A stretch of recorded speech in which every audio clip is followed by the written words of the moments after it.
اعوذ باللہ السمیع العلیم من الشیطان اللعین الرجیم بسم اللہ الرحمن الرحیم الحمد للہ الذی ہدانا لہذا وما کنا لنہتدی لولا ان ہدانا اللہ صلاۃ والسلام علی سید الانبیاء والمرسلین وعلی آلہ الطیبین الطاہرین المعصومین المنتجبین المظلومین ولعن اللہ علی اعدائہم ومنکر فضائلہم ومصائبہم وغاصب حقوقہم والقابہم اجمعین وصلوات بر حسین اللہم صلی علی محمد وآل محمد وعجل فرجہم الحمدللہ الذی جعلنا من المتمسکین بولایت مولا امیر المومنین امام المتقین یعصوب الدین قاتل المشرکین والمنافقین علی ابن ابی طالب علیہ الصلوۃ والسلام و ائمہ معصومین علیہم السلام الحمدللہ الذی جعلنا من المنتظرین مولا بقیت اللہ فی العالمین اجل اللہ تعالیٰ فرجہ الشریف۔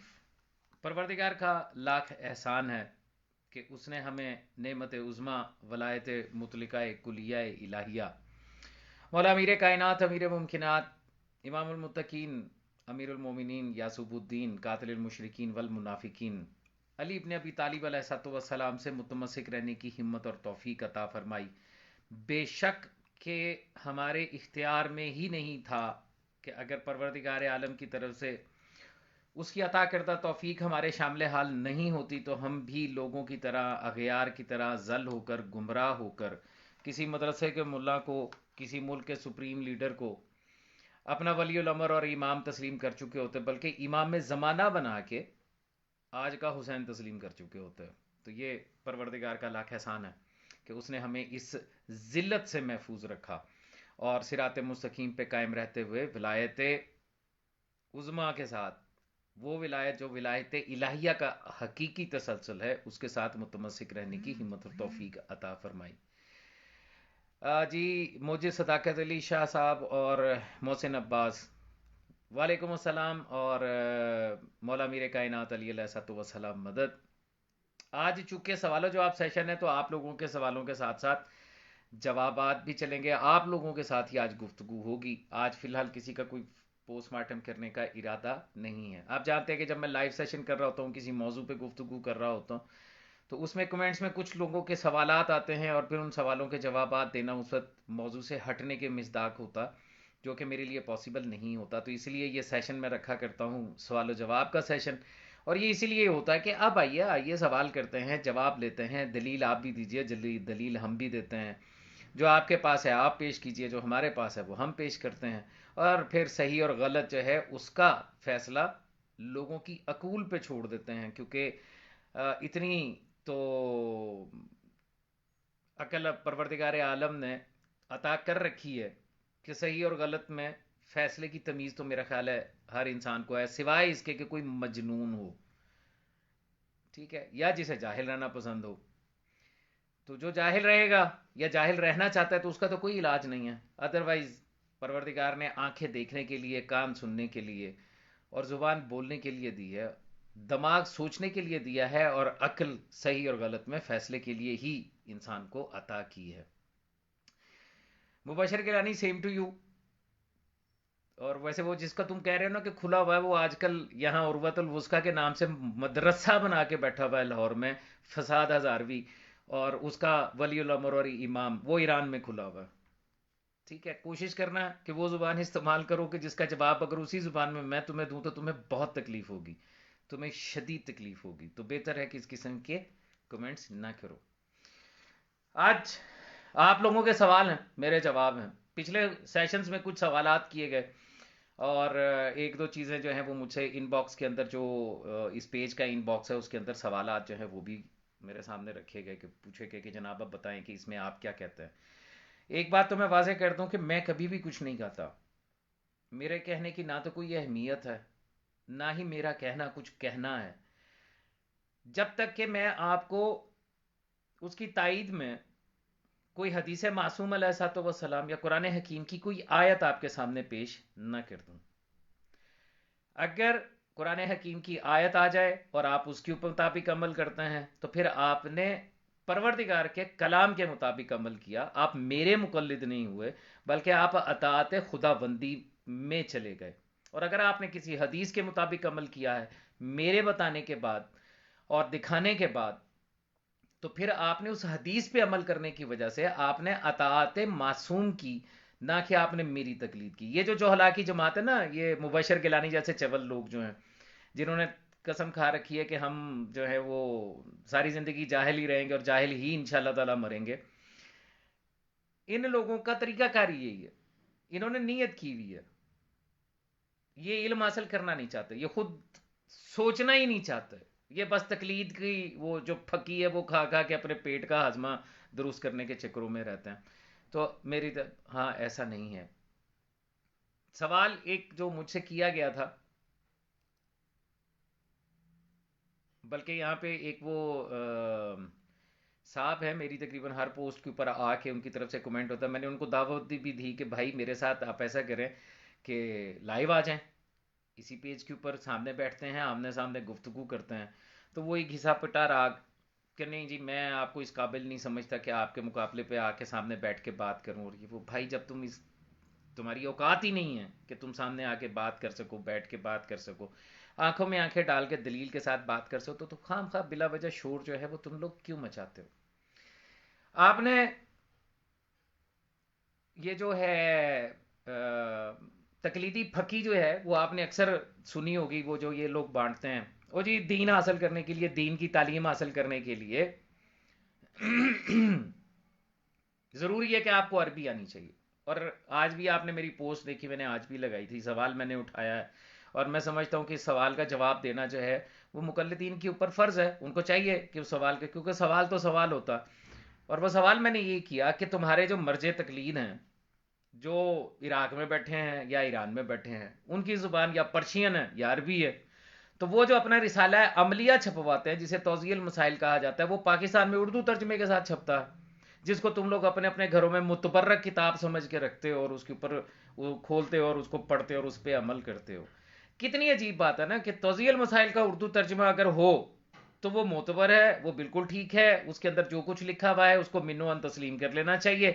لیکن اگر کسی حدیث کی کتاب کا کتب اربع میں سے 3 کتابوں کا اس وقت ترجمہ جو ہے وہ موجود ہے، احادیث کی کسی کتاب کا ترجمہ کر دیا گیا ہو، تو وہ جی وہ معتبر نہیں ہے، اس کا ترجمے سے ہمیں سمجھ نہیں آ سکتی، ترجمہ کرنے والا غلطی کر سکتا. توضیح المسائل کا ترجمہ بالکل ٹھیک ہے، وہ آپ اپنی اردو کی زبان میں، اور جو یورپ میں بیٹھے ہوئے انگریزی زبان میں پڑھ لیں گے تو ان کے لیے کفایت کر جائے گا، وہ دین کے اوپر قائم ہو جائیں گے. لیکن اگر کسی حدیث کی کتاب کا، کسی تفسیر کا جو تفسیر معصوم کہلاتی ہے، اس کا اگر آپ کو ترجمہ دے دیا جائے کہ جناب یہ دیکھیں یہ اصول کافی ہے، یہ بہار الانوار ہے، یہ من لا یحذر الفقی کی 4 جلدیں ہیں اور اس کے اندر جو ہے اردو ترجمہ موجود ہے، حدیث کا ترجمہ موجود ہے، تو وہ نہیں جی وہ اعتبار نہیں ہے، اس کے اوپر اعتبار نہیں ہے. مسئلہ کیا ہے؟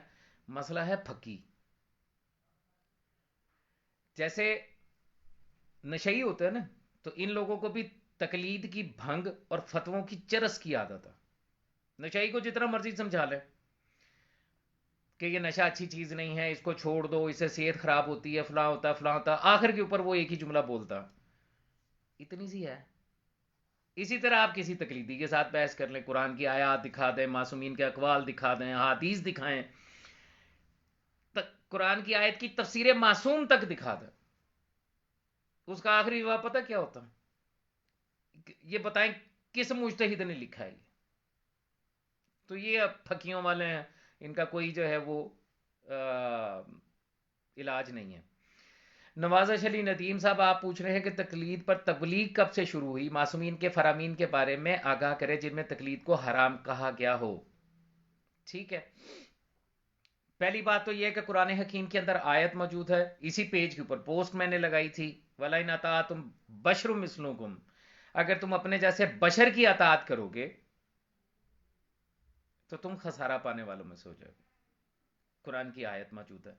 اصول کافی ہے، جلد نمبر 1 ہے، کتاب کا نام عقل و جہل ہے، اس کا باب نمبر 19 اردو ترجمے میں بھی آپ کے پاس اویلیبل ہے، 19 نمبر باب ہے، اس کو کھولیے گا. اس کی پہلی حدیث جو ہے، پہلی حدیث سرکار صادق علیہ محمد علیہ الصلوۃ والسلام سے قرآن حکیم کی ایک آیت کے بارے میں پوچھا گیا، اور وہ آیت یہ تھی، سورہ توبہ کی آیت ہے کہ وَاتَّخِذُوا أَحْبَارَهُمْ وَرَهْبَانَهُمْ أَرْبَابًا مِّن دُونِ اللَّهِ وَعِیسیٰ ابن مریم، کہ یہ یہود اور نصارہ جو تھے انہوں نے اللہ کو چھوڑ کے اپنے رب بنا لیے تھے. قرآن حکیم آپ کے گھروں میں موجود ہے، سورہ توبہ کی آیت ہے، نکالیے پڑھ لیجئے گا، نہیں تو اصول کافی کی جلد نمبر 1 کا حوالہ میں نے آپ کو دے دیا، اس کو کھولیں، اس کو پڑھیں. پہلی 19ویں باب کی پہلی حدیث میں آپ کو بتا رہا ہوں، باب کا عنوان بھی تقلید ہی ہے. تو سرکار صادق علیہ محمد علیہ السلام سے پوچھا گیا کہ یہ جو کہا گیا کہ یہود اور نصارہ نے اپنے ملاؤں کو اور اپنے صوفیوں کو اپنا رب بنا لیا اللہ کے سوا، تو اس سے کیا مراد ہے؟ تو سرکار صادق علیہ محمد علیہ السلام فرماتے ہیں کہ یہود اور نصارہ نے اپنے ملاؤں کی، یعنی جو اس زمانے کے ولی فقیہ ہوتے تھے یا اس زمانے کے جو مرجع تقلید ہوتے تھے، اور آپ جانتے ہیں یہ بات، آپ میں سے ہر بندہ عقلی طور پہ بھی یہ بات جانتا ہے کہ دین میں جب بھی تحریف ہوئی ہے، اسلام سے پہلے جتنے ادیان گزرے یا سرکار رسالت میں آپ کے اعلان رسالت سے لے کے اسلام کے آغاز سے لے کے سرکار رسالت میں آپ کے دنیا سے پردہ کرنے تک، اس کے بعد جو کچھ اسلام کے ساتھ ہوا، اب تو اہل سنت جو ہیں وہ بھی اس بات کو تسلیم کر رہے ہیں کہ جو ہے اسلام کے اندر جو حقیقی تعلیمات تھی اس میں کافی تبدیلی کر دی گئی وقت کے ساتھ ساتھ. بہرحال وہ ابھی میرا موضوع نہیں ہے، لیکن آپ یہ دیکھیے کہ سابقہ ادیان ہو یا دین اسلام ہو، اس کے اندر تحریف کرنے کا، اس کے اندر تبدیلی کرنے کا، اس کے اندر بدعت پیدا کرنے کا جتنا بھی کام ہے وہ ہمیشہ کیا ہی ملاؤں نے، کیونکہ دین کے ٹھیکیدار یہ ہیں. کیا آپ جیسا مجھ جیسا عام آدمی دین میں تحریف کر سکتا ہے؟ یہ جو مولا امام حسین علیہ السلام کو نعوذ باللہ نقل کفر نہ باشد باغی کا فتویٰ جنہوں نے دیا تھا مولا حسین علیہ السلام کے لیے، کیا وہ عام آدمی تھے؟ کیا وہ مفتیان نہیں تھے؟ اور یہ جو مجتہد اور مرجع تقلید کا شور مچا رکھا ہے نا رسولیوں نے، تقلیدیوں نے، در حقیقت یہ مفتی ہی ہیں. فتویٰ دینے والا مفتی ہوتا، مسلمانوں کے ساتھ اتحاد بین المسلمین کی مثالیں قائم کرنے کے لیے معصومین کے فضائل اور مصائب کے اندر تحریف کرنے والے یہ بد باطن اور بد نیت منافق اصولی تحریف کر دیتے ہیں، چھپا جاتے ہیں، تبدیل کر دیتے ہیں کہ اتحاد بین المسلمین جو ہے وہ ضروری ہے. لیکن اتحاد بین المسلمین کے لیے یہ نہیں کرتے کہ جو حقیقت ہے کہ جو فتویٰ دیتا ہے اسے مفتی کہتے ہیں. خامنائی کو مفتی اعظم نہیں کہتے، سیستانی کو مفتی اعظم نہیں کہتے، نام رکھ دیا مجتہد. اب عربی لغت میں مجتہد جو ہے اس کا مطلب ہے جد و جہد کرنے والا، کوشش کرنے والا. تو جو کوشش کر رہا ہے وہ فتویٰ کیسے دے سکتا ہے؟ فتویٰ تو وہ دے گا جو کوشش کرنے کے بعد مفتی بن چکا ہو. تو یہ بھی مفتی ہیں. تو سابقہ ادیان اور یہ جو آیت میں نے آپ کو حوالہ دیا جس کے بارے میں گفتگو کر رہا ہوں، اس کے اندر بھی سرکار صادق علیہ محمد علیہ السلام نے فرمایا کہ ان کے ملاؤں نے، مفتیوں نے اور ان کے صوفیوں نے یہ صوفیزم ہر دور میں رہا ہے، ہر جگہ پہ رہا ہے. تو انہوں نے کیا کیا کہ اللہ کے حلال کو حرام قرار دیا اور اللہ نے جس کو حرام کہا تھا اس کو حلال کر دیا، اور لوگوں نے ان کی تقلید کی. یہ لفظ تقلید لکھا ہوا ہے وہاں پہ، آپ اصول کا، بلکہ میں آپ کو بھی دکھا بھی دیتا ہوں، میرے سامنے یہاں پی ڈی ایف میں کتاب سامنے موجود ہے، میں بھی آپ کو دکھا بھی دیتا ہوں کہ لوگوں نے ان کی تقلید کی، اس طرح انہوں نے ان کی عبادت کی. سرکار صادق علیہ محمد علیہ السلام فرما رہے ہیں. اور اسی باب کی آخری حدیث میں اسی آیت کے بارے میں ایک اور حدیث مولا صادق علیہ محمد کے ساتھ ہی منسوب ہے، وہ آپ یہ فرما رہے ہیں کہ یہود اور نصارہ کے ملاؤں نے اور ان کے صوفیوں نے ان کو اپنی نمازیں پڑھنے کا حکم نہیں دیا تھا، سجدے کرنے کا حکم نہیں دیا تھا، بلکہ انہوں نے اللہ کے حلال اور حرام کو تبدیل کیا اور لوگوں نے ان کی تقلید کی، اس طرح انہوں نے ان کی عبادت کی. تقلید، اگر تقلید شخصی جسے کہا جاتا ہے، اچھا کچھ لوگ کہتے ہیں جی ہم نے تقلید شخصی کا لفظ ہی کبھی نہیں سنا. تقلید بنیادی طور پہ دو ہیں اگر تقلید کے عنوان کے ساتھ بات کی جائے. ایک تقلید وہ ہے کہ جو ہر انسان جو ہے وہ اپنے سے زیادہ علم والے سے سوال کرتا ہے، پوچھتا ہے، زندگی کے ہر معاملے میں پوچھتا ہے. ڈاکٹر کے پاس چلے گئے، انجینئر کے پاس چلے گئے، آرکیٹیکٹ کے پاس چلے گئے، حکیم کے پاس چلے گئے، جراح جو ہڈیوں کا علاج کرتے ہیں ان کے پاس چلے گئے، تو ان کے پاس جا کے ان سے کہا کہ جی مجھے یہ بیماری ہے، اس نے کہا آپ یہ علاج کر لیں، آپ نے اس کی بات مان لی. یہ بھی تقلید، یہ جو بتاتے ہیں اصولی، یہ جوہلا کی جماعت جو آپ کو بتاتی ہے کہ دیکھیں جی یہ بھی تو تقلید ہے. تو کیا آپ نے کبھی کسی حکیم کو یا ڈاکٹر کو آیت اللہ العظمی ڈاکٹر کہہ کے مخاطب کیا ہے؟ بال کٹوانے کے لیے آپ باربر کی دکان پہ جاتے ہیں، کسی نائی کسی حجام کے پاس جاتے ہیں، اور وہ آپ کے بالوں کی کٹنگ کرتا ہے، آپ کے داڑھی کا خط کرتا ہے، یا آپ کے جو تراشنے کا سلسلہ کرتا ہے وہ. تو آپ نے آج تک کبھی کسی حجام کو آیت اللہ العظمی فلان نائی صاحب کہہ کے مخاطب کیا ہے؟ کبھی نہیں کیا. یہاں تک کہ اگر آپ کے لاہور کے اندر تم ہر جگہ پہ آلموسٹ ہے، جو کچھ شہر ایسے ہیں جہاں پہ نہ بھی اور دیہات میں نہیں بھی ہوتا، جو سیوریج سسٹم ہے، جو گٹر کھولتے ہیں اگر بند ہو جائے، ان کی صفائی کرنے والے ہیں، وہ بھی آپ خود تو نہیں کرتے. لاہور کے جو واسا کے ملازمین ہیں وہ کھولتے ہیں. آپ کے گھر کا گٹر بند ہو گیا، آپ نے اس کو گئے اور جا کے اسے کہا جی میرے یہ گھر کا گٹر کھول دیں. اس نے کہا کہ جی آپ یہ فلاں فلاں چیز منگوا دیں تو اس کے ساتھ یہ کھل جائے گا. آپ نے اس کی بات مان لی تو آپ کیا اس کو اب یہ کہیں گے آیت اللہ العظمی خاکروب صاحب؟ کبھی کہا ہے؟ کبھی بھی نہیں کہا. تقلید کی اصل جو ڈیفینیشن ہے وہ کیا ہے؟ دین میں کسی ایسے شخص کی بات کو بغیر دلیل کے تسلیم کرنا اور اس پہ عمل کرنا جس کی اطاعت اللہ نے آپ پر واجب قرار نہ دی. دین میں آپ کسی اور کی اطاعت کر ہی نہیں سکتے. یہ نظریہ تقلید اور نظریہ اجتہاد جو ہے یہ معصومین کے مقابلے میں آیا تھا. اس بات کا اعتراف آج سارے اصولی ملا کرتے ہیں، یہاں تک کہ مرتضی مطہری جو ان کا بہت بڑا لیڈر ہے اور انقلاب کا بہت بڑا رکن تھا، اس نے بھی اپنی کتاب اجتہاد اور تقلید میں یہ لکھا کہ اجتہاد کی ابتدا جو تھی یہ معصومین کے مقابلے کے لیے تھی. معاف کیجیے گا، میں پہلے عرض کیا تھا کہ میں چونکہ رستے میں تھا اور ابھی گھر پہنچا اور ظاہر ہے ٹھنڈ بھی ہے اور وہ سارا سلسلہ، اسی لیے ساتھ یہ چائے کا جو ہے وہ ہے، تو معافی چاہتا ہوں اگر اس کو بدتمیزی نہ سمجھا جائے. مولا امیر کائنات علیہ الصلوۃ والسلام بعد سرکار رسالت میں آپ صلی اللہ علیہ وآلہ وسلم جب خانہ نشین ہوئے تھے، اور جو حکومتیں مولا امیر کائنات کے دور سے پہلے قائم ہوتی رہیں،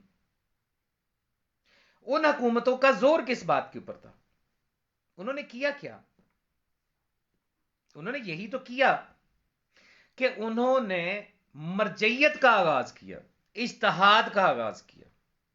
آج بھی آپ سنتے ہیں او جی ٹھیک ہے فلاں صاحب سے اپنے دور حکومت میں فلاں اجتہادی غلطی ہو گئی تھی، اجتہادی غلطی، اور اس کے لیے بھی ایک حدیث گھڑ رکھی ہے انہوں نے کہ اگر اجتہاد جو ہے وہ غلط کرو گے تو ایک نیکی کا ثواب ملے گا، اور اگر صحیح کرو گے تو دو نیکیوں کا ثواب ملیں گے، یعنی تمہیں دو ثواب ملیں گے. تاکہ اسی اصول کافی کے اندر میں نے اپنے پچھلے سیشن کے اندر بھی وہ دکھائی تھی، بدعت رائے اور قیاس چیپٹر ہے 20واں باب جو ہے، باب بستم 20واں باب، اس کے اندر بڑے واضح لفظوں میں مولا امام موسیٰ کاظم علیہ السلام جو ہیں وہ فرما رہے ہیں، ابو بصیر سے یہ کہہ رہے ہیں کہ اگر تم نے اجتہاد کیا اور وہ ٹھیک ہوا تو تمہیں کوئی اجر نہیں ملے گا، اور اگر تم نے غلط اجتہاد کر دیا تو تم نے اللہ پر بہتان لگایا، تم نے اللہ پر جھوٹ باندھ دیا. لیکن کیا وہ نہیں مجتہد کا اگر اجتہاد غلط بھی ہو تو ایک ثواب، اور اگر صحیح ہو تو دو ثواب. اچھا یہ کیسے پتا چلے گا کہ جی صحیح ہوا ہے یا غلط ہوا؟ کیسے پتا چلے گا؟ کون فیصلہ کرے گا اس چیز کا؟ تو ان کے لیے، اس کے لیے بھی ان جوہلا کی جماعت یعنی اہل تقلید والجماعت کے پاس ایک اور پھکی ہے، اور آپ کی آزمائی بھی پھکی ہے. وہ پھکی کیا ہے مقلدوں کو جو یہ دیتے ہیں؟ وہ پھکی یہ ہے کہ اگر کوئی خدا نہ خواستہ، اول تو مقلدوں کی اوقات ہی نہیں ہے کہ وہ اس قسم کے سوال جو ہے وہ پوچھ سکیں، لیکن اگر وہ کسی کمیشن ایجنٹ کے ساتھ، یہ جو وکیل بیٹھے ہوتے ہیں آپ کے شہروں کے اندر ہر مرجے کے، اس سے جا کے سوال کر بھی لیں کہ جناب مجھے یہ بتائیے کہ اس نے حلال کا ہے اس نے حرام کا ہے تو دونوں میں سے ٹھیک کون ہے، تو آگے سے جواب پتہ کیا ملتا؟ آپ اپنے مرجع تقلید کے فتوے کے مطابق عمل کریں. کبھی نہیں بتائیں گے کہ یہ صحیح ہے یا وہ صحیح ہے. ایک حلال کہے دوسرا حرام کہے دونوں ٹھیک، آپ اپنے مرجع تقلید کے فتوے کے مطابق عمل کریں. ایک جائز کہہ رہا ہے دوسرا باطل کہہ رہا ہے دونوں ٹھیک. آپ اپنے مرضی. ایک لطیفہ ہے، تقی ہاشمی کے ساتھ میری گفتگو ہوتی رہی ہے تشہد میں مولا میر کائنات اور ائمہ معصومین علیہ السلام کی ولایت کی گواہی کے عنوان کے ساتھ. اب تقی ہاشمی سیستانی کے مقلد، اور سیستانی کا فتویٰ ہے کہ نماز کے تشہد میں اگر ولایت کی گواہی دی جائے تو نماز باطل ہو جاتی ہے ان کے مطابق. میں نے ان سے کہا کہ جی میں تو اپنی نماز میں یہ گواہی دیتا ہوں. اگلا سوال مجھ سے یہ کیا گیا کہ آپ کس کی تقلید کرتے ہیں؟ میں نے کہا جی میں تو کسی کی تقلید نہیں کرتا، میں محتاط ہوں، میں خود تحقیق کرتا ہوں، میں سب کی باتیں سنتا ہوں اور اس کے بعد جو بات مجھے صحیح سمجھ میں آتی ہے کہ یہ صحیح ہے وہ میں اختیار کرتا ہوں. تو انہوں نے کہا جی ایسا شخص جو خود افقہ اور عالم نہیں ہے، یعنی فقیہ نہیں ہے، عالم نہیں ہے، اور وہ تقلید بھی نہیں کرتا تو اس کا عمل تو باطل ہے. آج مقلدوں سے آپ پوچھو تو وہ آپ کو یہی کہتے ہیں کہ اگر آپ تقلید نہیں کریں گے تو آپ کے اعمال صحیحہ یعنی نماز روزہ حج زکات جو آپ ادا کر رہے ہیں وہ بھی باطل ہو جائیں گے، کیونکہ آپ نے تقلید ہی نہیں کی، آپ کو تو پتہ ہی نہیں ہے کہ کرنا کیسے. لیکن جب میں نے اس تقی ہاشمی کے سامنے یہ کہا کہ آپ کے وہیں نجف میں بیٹھا ہوا شیخ السند جو ہے وہ یہ کہہ رہا ہے کہ یہ گواہی نہ صرف یہ کہ دی جا سکتی ہے بلکہ واجب ہے، تو آگے سے جواب ملا اگر آپ شیخ سند کے مقلد ہیں تو پھر آپ کی نماز صحیح ہے. یعنی نتیجہ کیا دیا جا رہا ہے؟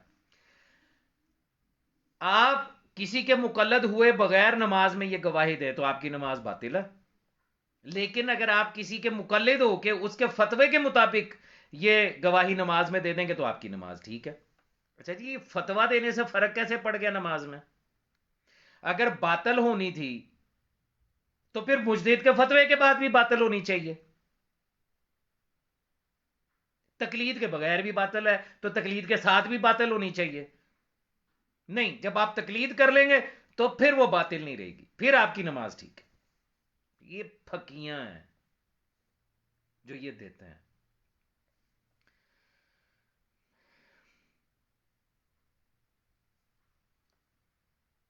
یہ اجاز عباس صاحب کہہ رہے ہیں بچیوں کو جہیز میں دینے کے لیے تحفۃ العوام کس کی مرتب کی ہوئی لینی چاہیے؟ بھائی پہلے جو ہے وہ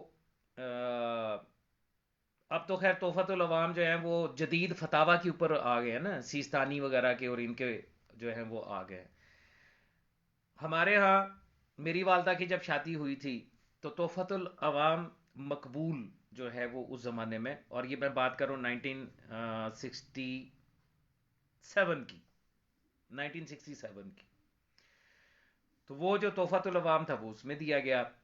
اور اس کے بعد جو ہے پھر آگے جب بیٹی کی شادی ہوئی تو وہی آگے چلا گیا.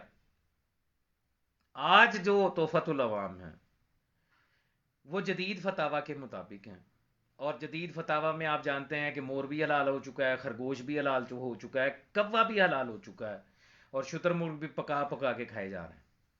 ٹھیک ہے، تو اگر آپ یہ کہیں کہ میں ریکمینڈ کروں کہ فلاں تحفۃ العوام جو ہے وہ آپ لے کے اور بچی کو دے دیں، تو میں گزارش یہ کروں گا کہ وہ تحفۃ العوام دینے کی بجائے من لا یحذر الفقیہ کی 4 جلدیں اس وقت اردو ترجمے کے اندر پاکستان کے اندر ہر بک ڈپو کے اوپر جو شیعہ بک ڈپو ہیں وہاں پر موجود ہیں.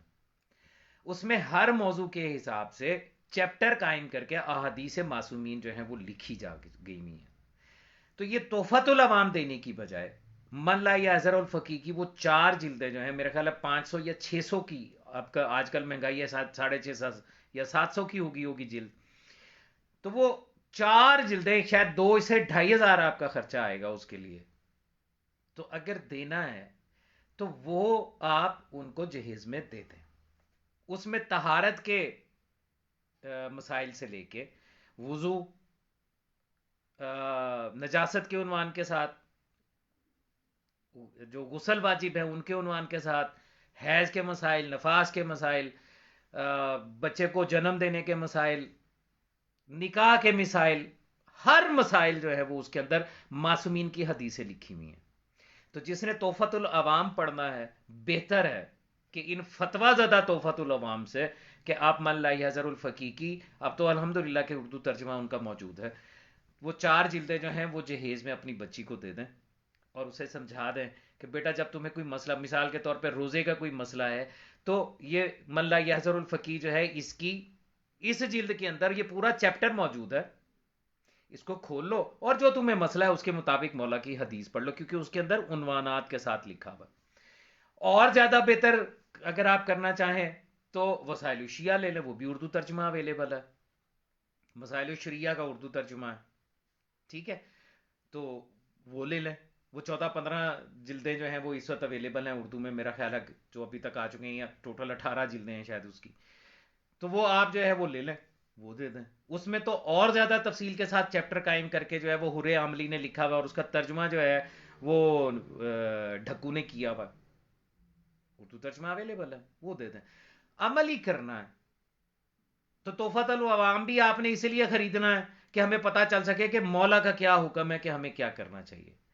تو وہ فتویٰ زیادہ تحفۃ العوام پڑھنے سے بہتر نہیں ہے کہ ڈائریکٹ مولا کی حدیث پڑھ لی جائے من لا یحضر الفقی سے، اور اس کے اوپر عمل کر لیا جائے۔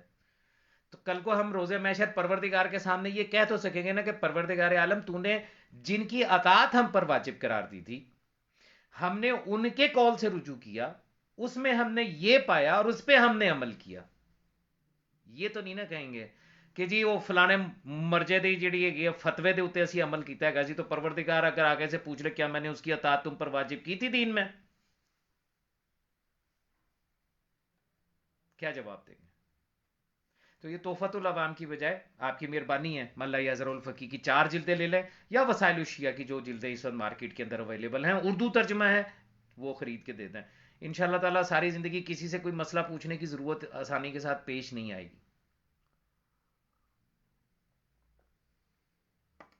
جی، تو بات یہ ہو رہی تھی،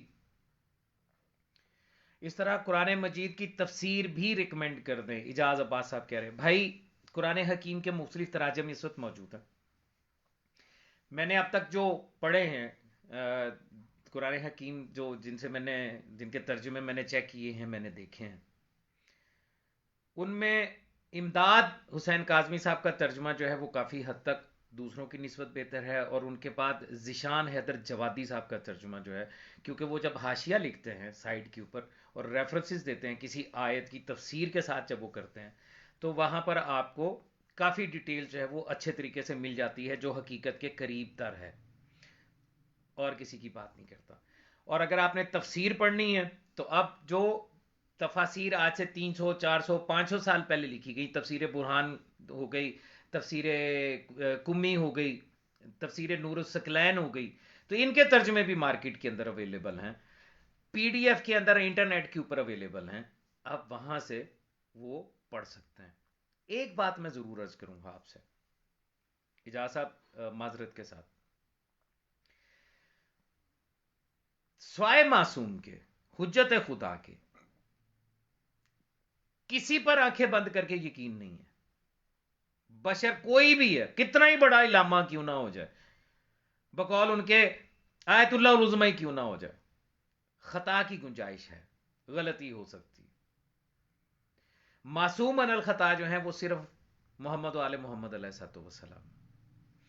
میں اپنا طریقہ کار آپ سے عرض کر دیتا ہوں، میرا طریقہ کار یہ ہے کہ اگر مجھے کسی آیت کا یا کسی چیز کا مجھے تفسیر جاننی ہو، یا کسی حدیث کے بارے میں اگر میرا یہاں پہ دماغ میں کوئی سوال اٹھ جائے اور مجھے مل نہ رہا ہو، تو میں کوئی ایک نہیں پڑھتا، یعنی کوئی ایک تفسیر نہیں پڑھتا، بلکہ میں 2 سے 3 تفاسیر جو ہیں ان سے رجوع کرتا ہوں، اور رجوع کر کے میں دیکھتا ہوں کہ یہاں پہ کیا لکھا گیا، یہاں پہ کیا لکھا گیا، یہاں پہ کیا لکھا گیا، اور پھر پروردگار عالم رہنمائی فرماتا ہے، کیونکہ پروردگار کہتا ہے کہ جسے میں نور نہ دوں اسے کوئی نور نہیں دے سکتا، اور جسے کہ قلب میں نور دے دوں اسے کوئی گمراہ نہیں کر سکتا، ٹھیک ہے؟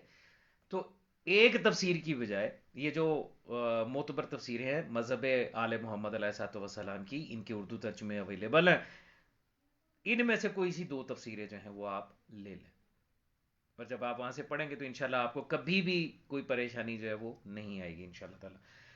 نیت ہونی چاہیے، شوق ہونا چاہیے کہ مجھے جاننا ہے۔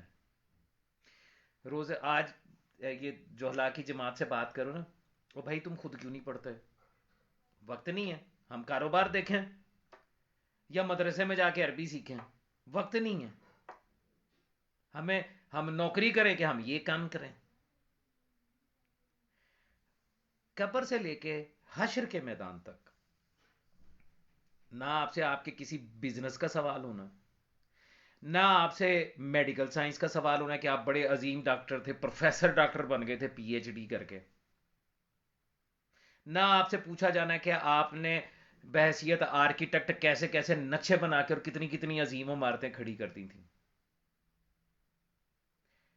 روز محشر تک آپ سے جو سوال ہونا وہ ہونا ہے شریعت کا.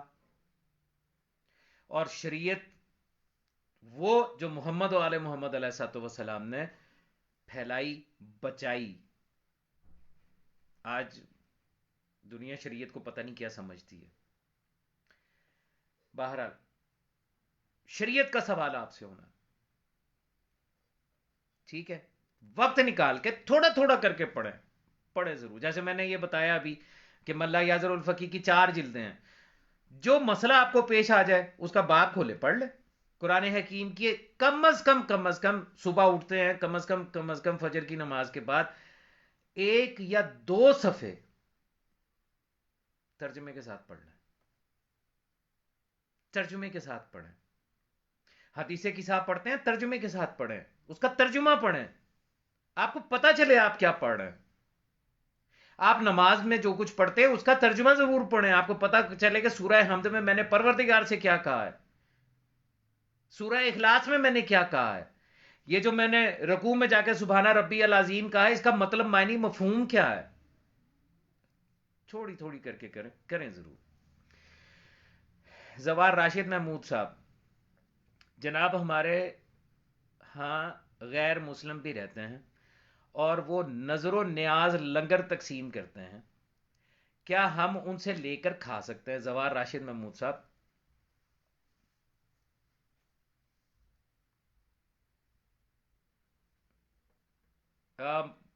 موجز صداقت علی شاہ صاحب آپ ٹھیک کہہ رہے ہیں. اچھا زوار راشد محمود صاحب آپ نے یہاں پہ جو سوال کیا ہے وہ یہ کیا ہے کہ ہمارے ہاں غیر مسلم بھی رہتے ہیں اور وہ نظر و نیاز لنگر تقسیم کرتے ہیں. اب یہ جو آپ نے لفظ استعمال کیا ہے نظر، نیاز اور لنگر، تو یہاں پہ میں جو کلیریفیکیشن چاہوں گا وہ یہ چاہوں گا کہ وہ نظر، نیاز اور لنگر جو تقسیم کرتے ہیں جو غیر مسلم ہیں وہ کس کے نام پہ کرتے ہیں؟ اگر تو وہ ان کا تعلق ہندو برادری سے ہے اور وہ اپنے جو ان کے بھگوان ہیں ان کے نام پہ دے رہے ہیں، قطعاً جائز نہیں ہے، بالکل بھی جائز نہیں ہے. اگر کوئی اور غیر مسلم ہے وہ اپنے عقیدے میں جو ان کے رہبر وغیرہ جو کچھ ہیں ان کے نام کے اوپر دے رہے ہیں تو بالکل کسی مسلمان کے لیے جائز نہیں ہے یہ. اگرچہ شریعت یہ کہتی ہے کہ صاحبان کتاب جیسے عیسائی وغیرہ ہیں اگر وہ اپنے دین پہ قائم ہیں اور آپ اپنے دین پہ قائم ہیں تو آپ ان کے ساتھ بیٹھ کے ان کے گھر کا پکا ہوا کھانا بھی کھا سکتے ہیں. شریعت اجازت دیتی ہے آپ کو. ٹھیک ہے، اگر انہوں نے کوئی ایسی چیز پکائی ہے جسے اسلام نے حرام قرار دیا یا انہوں نے کوئی گوشت ایسا پکایا ہے جو ذبیحہ نہیں ہے تو وہ آپ کے لیے جائز نہیں ہے. ٹھیک ہے، یعنی جو محرمات شریعت نے آپ کو بتائے ہیں ان کے علاوہ. اور آپ نے نیچے لکھ دیا ہے زوار راشد محمود لنگر حسین. لنگر حسین مولا حسین کے نام پہ، اور پھر اس میں یہ سوچنا کہ میں وہ لنگر کھا سکتا ہوں یا نہیں کھا سکتا. کیا کہوں میں؟ مولا حسین کے نام کا لنگر ہے، اس کے لیے تو یہ سوال ہی نہیں بنتا میرے بھائی. میں خدا نہ خواستہ آپ کو کوئی ٹونٹ نہیں کر رہا، کوئی طنز نہیں کر رہا، میں اپنی بات کا اظہار کرنے کی کوشش کر رہا ہوں. زوار راشد محمود صاحب مولا حسین علیہ السلام کے نام پر جو لنگر ہے وہ اگر خدا نہ خواستہ جیسے میں نے وہ محرمات بتائے کہ شریعت نے جن چیز سے منع کیا ہے ان کے علاوہ ہے، حلال چیزوں سے بنا ہوا، تو پھر تو نظر اللہ نیاز حسین. اہل بیت کے دشمنوں پہ لعنت بے شمار. میرا طریقہ کار ہے، میں کھانا کھانے بھی بیٹھوں نا تو میں یہی کہتا ہوں درود پڑھنے کے بعد محمد و آل محمد علیہ الصلوۃ والسلام پہ درود و سلام بھیجنے کے بعد نظر اللہ نیاز حسین، اہل بیت کے دشمنوں پہ لعنت، بے شمار لعنت، اور صلوات و حسین اللہم صلی علی محمد و آل محمد وعجل فرج. یہ تو آپ اپنی روٹین بنا لیں. آپ کو چلے ایک اور چیز بتاتا ہوں، اس کو اپنی زندگی کا معمول بنائیے. معصوم فرماتے ہیں کہ اگر تمہارے سامنے کوئی کھانا رکھا جائے اور تم اس کے اوپر درود پڑھ کے پھونک دو، تو اگر اس میں کوئی ایسی مہلک چیز بھی ہو جو جس سے تمہاری زندگی کو خطرہ ہو تو اس کا اثر زائل ہو جائے گا. عادت بنا لیں اپنی، کھانا کھاتے وقت بسم اللہ کے بعد درود پڑھ کے کھانے کے اوپر پھونک دیں اور اس کے بعد کھائیں. کبھی زندگی میں آپ کو پریشانی نہیں آئے گی، کبھی آپ کھانے کی وجہ سے بیمار نہیں ہوں گے. میں ازمائی ہوئی بات کر رہا ہوں الحمدللہ.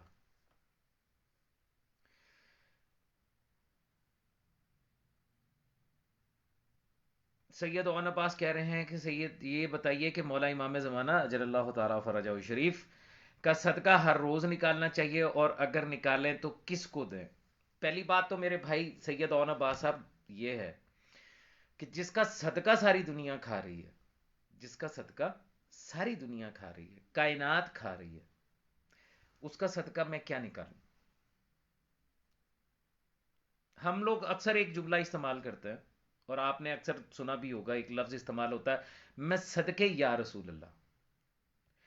ہم لوگ اکثر کہتے ہیں مولا حسین میں آپ پر قربان، میں آپ پر صدقے، آپ کے بچوں پہ صدقے، مولا میں آپ کا فدیہ، میں آپ کا صدقہ، میرے ماں باپ آپ پر قربان، آپ کا صدقہ. ایسا کہتے ہیں، اکثر کہتے ہیں. جس کا صدقہ کم از کم ہم خود ہیں، اس کا ہم صدقہ کیا نکالیں گے؟ ایک محبت کا اظہار کا طریقہ ہے کچھ لوگوں کے نقطہ نظر کے مطابق. میری بات تھوڑی سی تلخ ہوگی، میں پہلے معذرت کروں، میری بات کا برا نہیں مانیے گا. نقطہ نظر ہے، آپ اتفاق کریں یا نہ کریں، بالکل آپ کے پاس اختیار ہے، ضروری نہیں ہے کہ آپ میری بات سے متفق ہوں. ایک نقطہ نظر ہے، ہم ریت ہیں محمد و آل محمد علیہ الصلوۃ والسلام کی.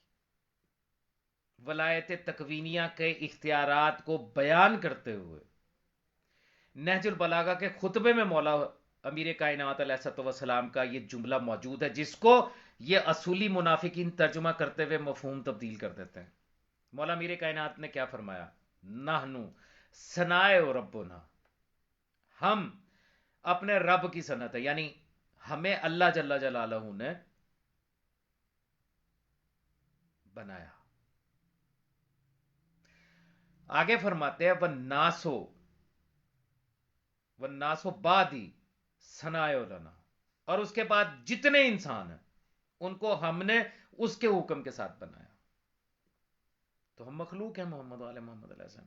اب کسی کو پیچش لگتے ہیں تو لگتا رہے، مجھے پرواہ نہیں ہے. نہج البلاغہ کے خطبے کے اندر یہ جملہ موجود ہے جس کا ترجمہ یہ کرتے ہیں کہ صرف ہم ہیں جو اپنے رب سے روزی پاتے ہیں، باقی تمام مخلوق جو ہے وہ ہمارے ذریعے سے روزی پاتی ہے. حتیٰ کہ اس ترجمے کے اندر بھی بات وہی ہے جو میں نے آگے عرض کی، کیونکہ جو جس کا رب ہوتا ہے اس کا رزق اسی کے ذمے ہوتا ہے. آپ اپنے بچوں کے رب ہیں تو ان کا رزق آپ کے ذمے ہے نا، صبح سے شام تک کوشش کر کے ان کو رزق دیتے ہیں.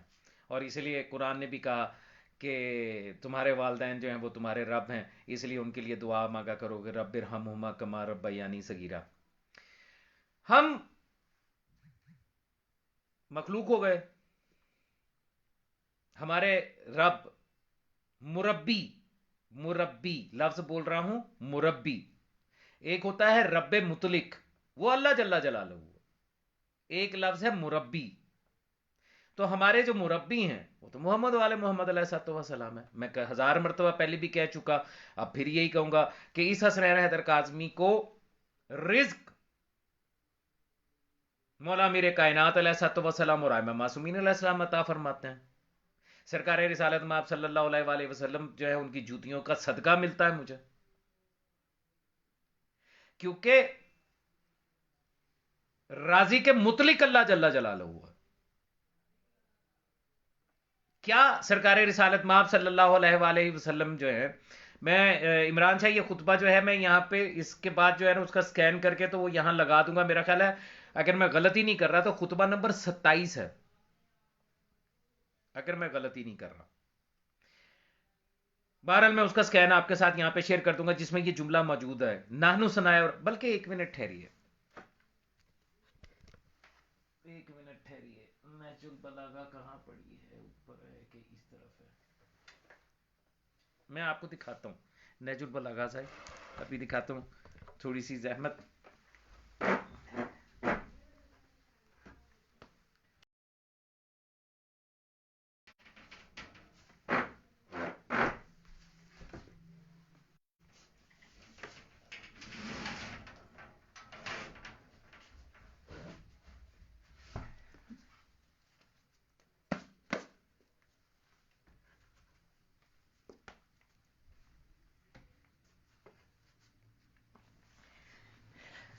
میرے پاس چونکہ یہاں پہ پڑی ہے تو میں نے کہا میں آپ کو بھی دکھائی دیتا ہوں۔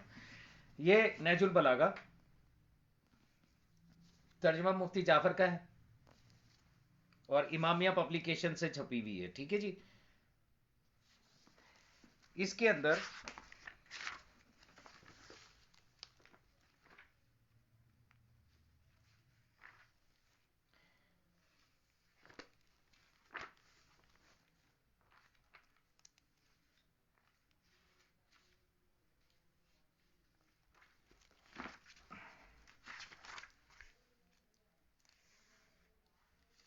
مکتوب ہے مولا میر کائنات کا، حاکم شام کو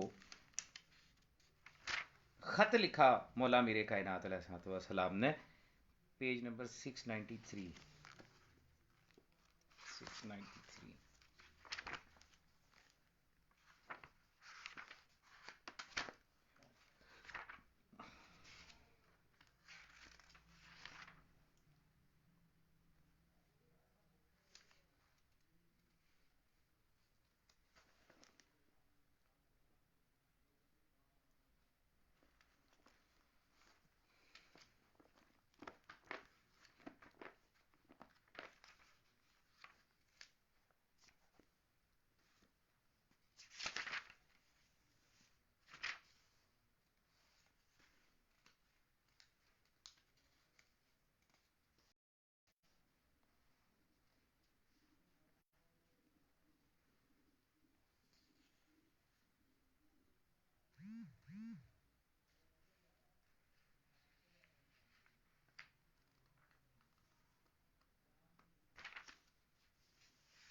ہاں جی، یہ دیکھ لیجئے گا، میں آپ کو بتا دیتا ہوں، مکتوب خط مولا میر کائنات نے لکھا، مکتوب نمبر 28 ہے، یہ 28 نمبر، نہج البلاغہ مفتی جعفر حسین کا ترجمہ ہے، امامیہ پبلیکیشن سے یہ چھپی ہوئی ہے، اس کا مکتوب نمبر ہے 28 نمبر۔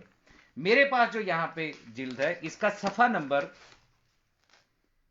594 594، بلکہ میں آپ کو سیدھا کر کے دوسری سائڈ سے دکھاتا ہوں، رکیے گا ذرا۔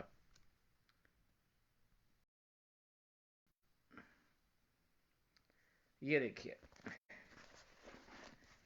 نہج البلاغہ ہے، ترجمہ حواشی مفتی جعفر حسین، امامیہ اپلیکیشنز کی یہ چھپی ہوئی ہے، اس کا یہ مکتوب نمبر 28 نمبر مکتوب،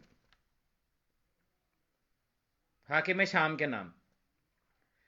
اس کا پیج نمبر یہ دیکھیے گا، یہ نیچے پیج نمبر لکھا ہوا ہے 594 594، یہاں پر یہ جملہ موجود ہے جسے میں نے انڈر لائن کیا ہوا۔ آپ اس کو مخاطب حاکم شام کو بتا رہے ہیں کہ کیا تو یہ بھول گیا؟ فَإِنَّ ثَنَائِعَ رَبُّنَا وَالنَّاسُ بَعْدُ ثَنَائِعُ لَنَا، ہم وہ ہیں کہ جن کو صنعت کیا بنایا ہے اللہ نے، وَالنَّاسُ بَعْدُ، اور ہمارے بعد جتنے بھی انسان ہیں، ثَنَائِعُ لَنَا، ان کو ہم نے بنایا ہے۔ لیکن اس کا جو ترجمہ کیا جاتا ہے، یہاں پر جو خیانت کی جاتی ہے، یہاں پہ یہ لکھا ہوا ہے کہ ہم وہ ہیں جو براہ راست اللہ سے نعمتیں لے کر پروان چڑھے ہیں، اور دوسرے ہمارے احسان پروردہ ہیں. ٹھیک ہے، یہ مفتی جعفر کا جو ترجمہ انہوں نے لگایا ہوا ہے، حتیٰ کہ بڑی آسان عربی ہے. صنعت کسی چیز کے بنانے کو کہا جاتا ہے. جیسے آپ کہتے ہیں نا یہ فلاں چیز کی صنعت ہے، فلاں چیز کی صنعت ہے، اسی سے لفظ ہے صنائے. صنائو بنایا ہے، فائنا صنائو ربنا، ہمیں ہمارے رب نے بنایا. والناسو بعدو صنائو لنا، اور ہمارے بعد جتنے بھی انسان ہیں صنائو لنا، ان کو ہم نے بنایا. یہ مولا امیر کائنات کے خطبے کا جملہ ہے، نہج البلاغہ ہے، آپ کے سامنے ہے. میں نے آپ کو صفحہ نمبر بھی دکھا دیا، میں نے آپ کو کتاب بھی دکھا دی. ٹھیک ہے میرے بھائی، تو جو میں عرض کر رہا تھا کہ مجھے تو میرا تو کامل ایمان ہے، اور بغیر کسی قسم کے شک کے اس بات کے اوپر میرا ایمان ہے کہ مجھے تو میرا رب جو ہے، میرا مربی، ہمارے مربی. دیکھیں حدیث طارق موجود ہے خطبات کے اندر. عمران شاہ جی اس بارے میں کچھ نہیں کہہ سکتا کہ یہ کس نے خیانت کی، جس نے بھی کی اس خائن پہ لعنت بے شمار کہ اس نے مولا کے فضائل چھپائے. ٹھیک ہے، میں اس سے زیادہ بھی کچھ نہیں کہہ سکتا.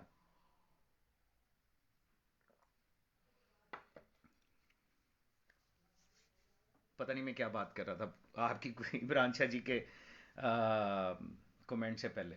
بہرحال مولا میر کائنات علیہ الصلوۃ والسلام انہوں نے فرمایا، جو ہاں میں آپ کو حدیث طارق کا حوالہ دے رہا تھا. حدیث طارق بن شہاب جو ہے، اس کے ساتھ اس نے ایک مرتبہ سوال کیا مولا سے، مولا یہ بتائیے گا کہ امام کیا ہوتا، امام کی تعریف کیا، ڈیفینیشن کیا. امام نے ایک طویل خطبہ دیا اور اسے بتایا کہ امام کیا ہوتا ہے، امام کے اختیارات کیا ہوتا. اس میں مولا میر کائنات علیہ الصلوۃ والسلام نے ولایت تکوینیہ کا تذکرہ کیا کہ ہمیں ہمارے رب نے کون کون سے اختیارات دے رکھے ہیں جو ہم اس کے اذن کے ساتھ، اس کی اجازت کے ساتھ، اس کی مرضی کے ساتھ، اس کی وحی کے ساتھ، کیونکہ ہم ہی اس کی مشیت ہے، ہم ہی اس کا ارادہ. نانو مشیت اللہ و نانو ارادت اللہ، یہ تو آپ سارے جانتے ہیں نا، آپ نے اکثر سنا بھی ہوگا. سنا ہوئے نا یہ جملے مولا کے جو ہے، یہ اکثر آپ نے سنا ہوگا. سرکار امیر کائنات فرماتے ہیں نحن مشیت اللہ، نحن ارادت اللہ، ہم اللہ کی مشیت ہیں، ہم اللہ کا ارادہ ہے. ارادہ وہ کرتا ہے، ظاہر ہم کرتے ہیں. مشیت اس کی ہوتی ہے، اس کو پایا تکمیل تک ہم پہنچاتے ہیں. وہ راضی کے کل ہے، حقیقی رازق ہے. رزق وہ دینا اس کی ذمہ داری ہے، تقسیم ہم کرتے ہیں. خالق حقیقی وہ ہے، لیکن اگر وہ امر کر دے تو آدم کی تخلیق جو ہے وہ ہم کرتے ہیں.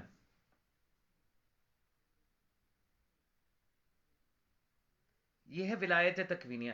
عجیب بات ہے، آج کا یہ مقصر ملا جو ہے، اصولی ملا، یہ کہتا ہے معصومین کو ولایت تکوینیہ حاصل نہیں ہے. تم نے اگر یہ کہا، مان لیا کہ یا علی سرکار رزق دیتے ہیں، تو تم نے شرک کر دیا، تم نے تو رب کے ساتھ ملا دیا ان کو. تیرا ابا ملا، تیرا ابا بچپن سے لے کے تیرے جوان ہونے تک تجھے روٹی کھلاتا رہا، تیرا رب بن کے بیٹھا رہا، وہاں تو شرک نہیں آیا. وہاں تو نے نہیں کہا. قرآن نے تیرے باپ کو تیرا رب کہہ کے مخاطب کیا، تیری ماں کو تیرا رب کہہ کے مخاطب کیا، رب ارحمہما کما ربیانی صغیرا، وہاں تو تجھے شرک نظر نہیں آیا. سورہ یوسف میں حضرت یوسف نے عزیز مصر کو، ایک کافر بادشاہ کو اپنا رب کہا، وہاں تو تجھے جو ہے شرک نظر نہیں آیا. جب اپنے ایک ملا کو تو اللہ کی سب سے بڑی آیت قرار دیتا ہے تو وہاں تو تجھے شرک نظر نہیں آتا.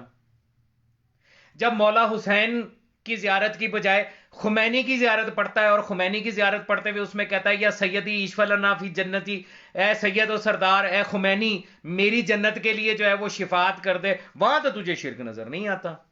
لیکن جب بات آتی ہے محمد و آل محمد علیہ الصلوۃ والسلام کی، ان کی ولایت تکوینیہ کی، ان کے فضائل کی، تو تجھے شرک کے دورے پڑنے شروع ہو جاتے ہیں. کوئی شرک نہیں ہے.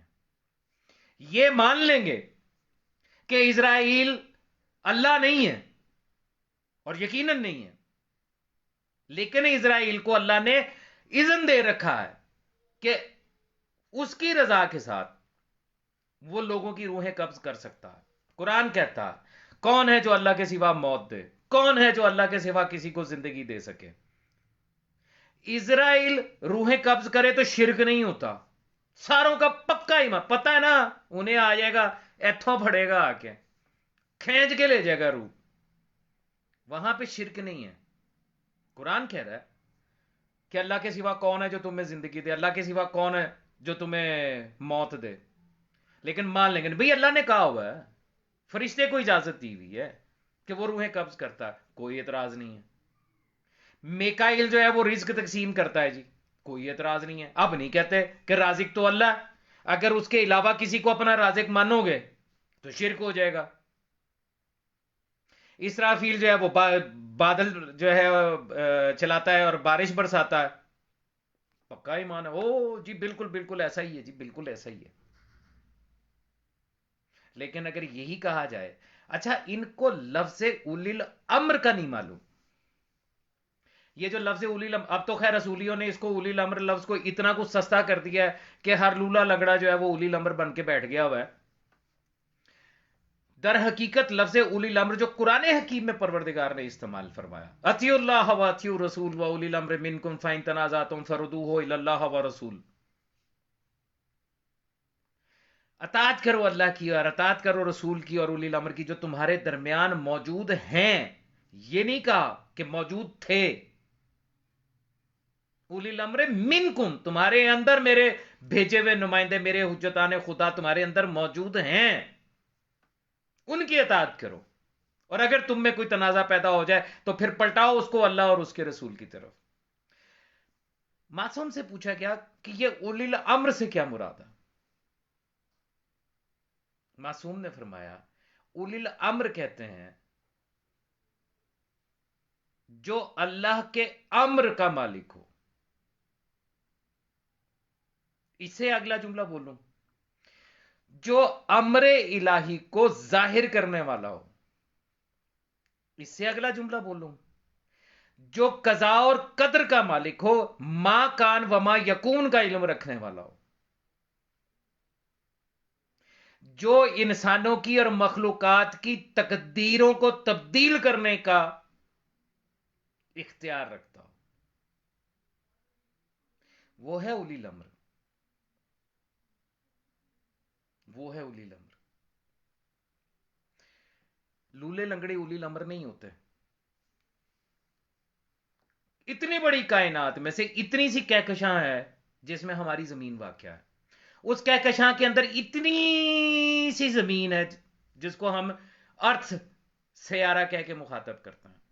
اس اتنی بڑی زمین جو ہمیں یہاں پہ نظر آتی ہے کہ اتنی بڑی زمین ہے, اس کے اندر اتنا سا ایک ملک ہے جس کے سیاسی لوگوں نے, سیاسی ملاؤں نے اپنا ایک ولی الامر بنا لیا, اولی الامر بنا لیا, اور جس کے بارے میں فساد ہزاروی یہاں پہ بیٹھ کے کہتا ہے کہ اگر آپ نے اس کے حکم کی تعمیل نہیں کی تو آپ کے اعمال ہبط ہو جائیں گے.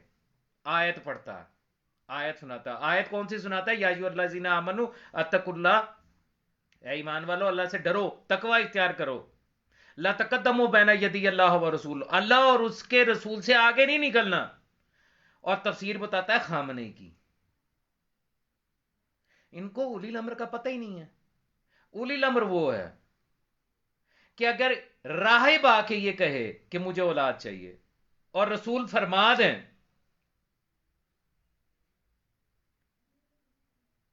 کہ تیرے تقدیر میں اس نے نہیں لکھا کہ تجھے اولاد ہو, تو اولی الامر وہ ہے جو ایک نہیں, دو نہیں, تین نہیں, 7 بیٹے عطا کرے اور پھر راہب کہے کہ بس.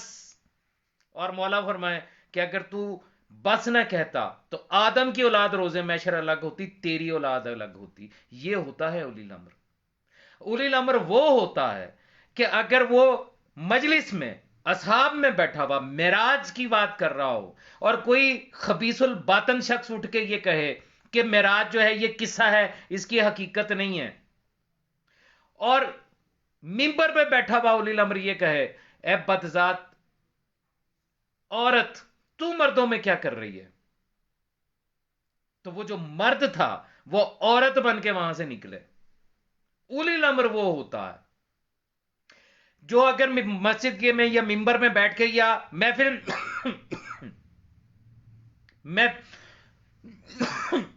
معافی چاہتا ہوں، محفل میں بیٹھ کے گفتگو کر رہا ہو اور کوئی خبیث اٹھ کے بکواس کر دے اور اولی الامر کہہ دے کہ اے کتے تیرا مسجد میں کیا کام، تو وہ مسجد سے انسان کی شکل میں نہیں کتا بن کے نکلتا نظر آئے. یہ ہوتا ہے اولی الامر. اولی الامر وہ نہیں ہے جس کو اپنے جسم اپنے ہاتھ پہ اختیار نہیں. اولی الامر وہ ہے کہ زمین پہ کھڑا ہو کے چاند کے 2 ٹکڑے کر سکتا ہے. اولی الامر وہ ہے کہ جو انگلی کے اشارے کے ساتھ سورج پلٹا سکتا ہے. وہ ہے اولی الامر. انہوں نے اولی الامر کو سستا، یعنی ہر چیز. اچھا دیکھیں، ایک ہے مخالف طبقہ جن کا دعویٰ کیا ہے، جن کا عقیدہ کیا ہے، ظاہر ہے ان کا عقیدہ ان کو مبارک، لیکن ان کا عقیدہ یہ ہے کہ رسول ہم جیسے ہم بشر ہیں ویسے وہ بشر ہیں. یہ ان کا عقیدہ جن کا بھی ہے. میرا ان کے ساتھ کوئی مباحثہ نہیں ہے اس موضوع کے اوپر ابھی، لیکن آپ سب جانتے ہیں کہ ایک طبقہ ایسا ہے جو کہتا ہے کہ رسول ہمارے جیسے بشر ہیں، آئے تھے، پیغام پہنچایا اور پھر چلے گئے اور اب چلے گئے. وہ جن کی حکومت آج بھی سعودی عرب کے اندر موجود ہے، جو یہ کہتے ہیں کہ رسول کے روزے کے سامنے کھڑے ہو کے اگر تم جالی کو مس کرو گے تو ہاذا بدت، یہ بدت ہے. ٹھیک ہے نا؟ تو وہ آج بھی موجود ہے، آپ سارے جانتے ہیں. ایک طبقہ وہ ہے. یہ جو اصولین کا طبقہ شیعوں میں پیدا ہوا، یہ مجتہدین مراجعون، انہوں نے عقل استعمال کی.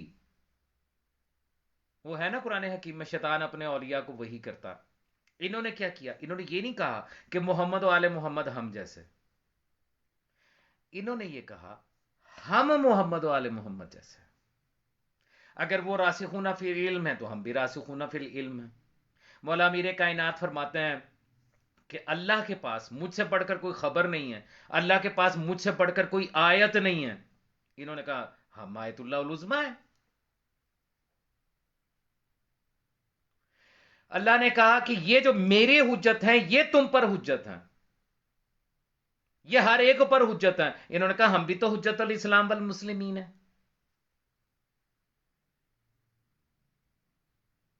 پروردگار نے کہا لا یعلم تاویل الا اللہ وراسخون فی العلم. انہوں نے کہا ہم بھی تو راسخون فی العلم ہیں. معصوم فرماتے ہیں نحن راسخون فی العلم، ہم جانتے ہیں کہ کسی شے کی حقیقت کیا ہے، ہم جانتے ہیں قرآن کی کون سی آیت کب کہاں اور کیسے نازل ہوئی، اس کا مفہوم کیا ہے، اس کی تعویل کیا ہے، اس کی تفسیر کیا ہے، ہم جانتے ہیں. انہوں نے کہا جی ہم بھی تو راسخون فی العلم ہیں. تو ایک طبقہ وہ جنہوں نے رسول کو اپنے جیسا بنا لیا، ایک یہ طبقہ اصولیوں کا جو یہ کہتے کہ نہیں محمد و آل محمد ہم جیسے نہیں ہیں، ہم ان جیسے ہیں. معصوم نے واضح فرمایا نحن آیات اللہ العظمیٰ، ہم ہیں اللہ کی سب سے بڑی آیات. انہوں نے کہا سرکار ہم بھی تو ہیں نا، ہم بھی تو آیت اللہ العظمیٰ. اور پھر کہتے ہیں کہ حسنین حیدر کاظمی جو ہے یہ مشرک ہے. اپنا کردار دیکھو.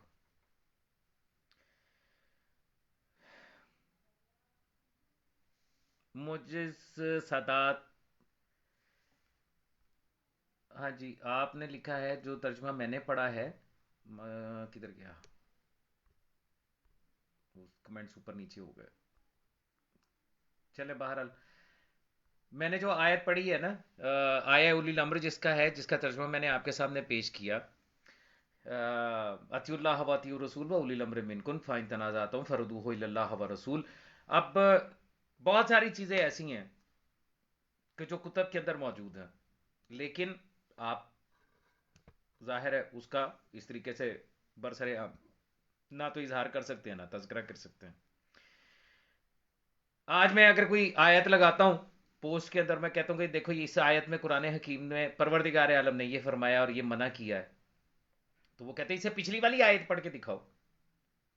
تم بغیر سیاق و سباق کے تم نے آیت لگا دی، تم نے تفسیر بل رائے کر دی. آپ قرآن حکیم اٹھائیے، اسے کھولیے.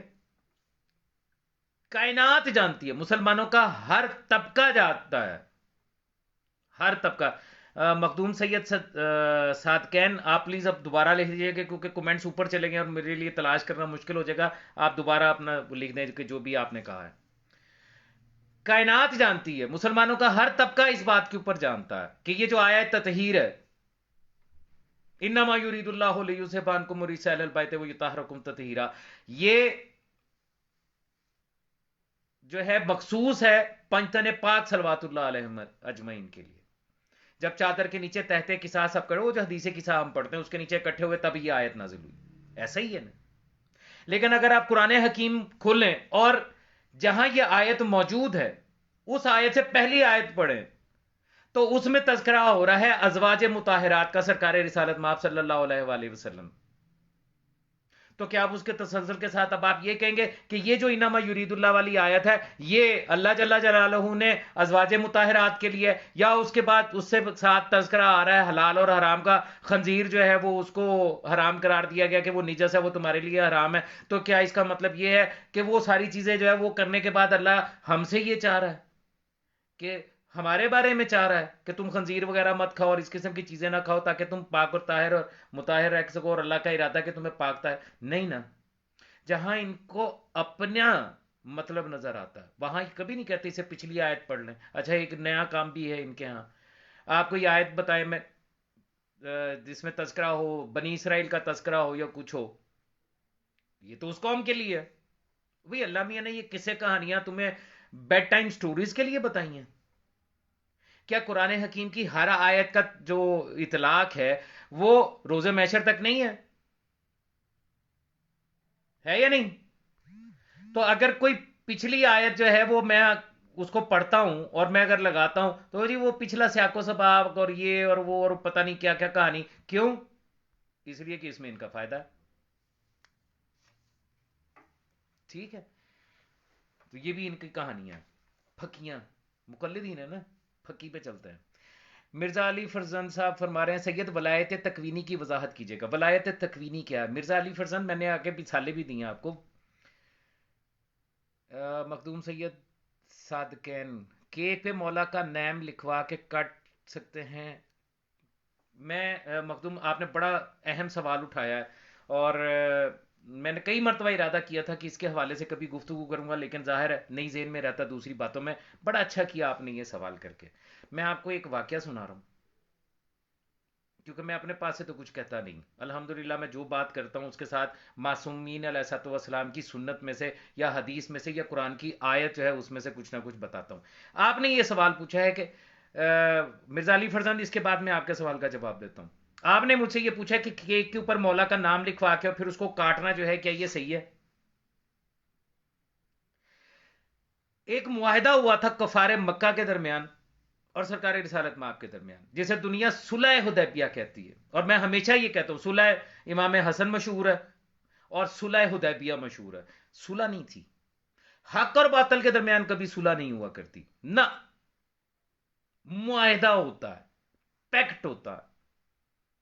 تو وہ جو معاہدہ ہوا جسے صلح حدیبیہ کہا جاتا ہے، دراصل وہ حدیبیہ کا معاہدہ ہوا. اس پہ جب لکھنے کی باری آئی شرائط کی تو سرکار رسالت مآب صلی اللہ علیہ وآلہ وسلم نے مولا میرے کائنات سے کہا یا علی لکھے. مولا میرے کائنات نے لکھا بسم اللہ الرحمن الرحیم.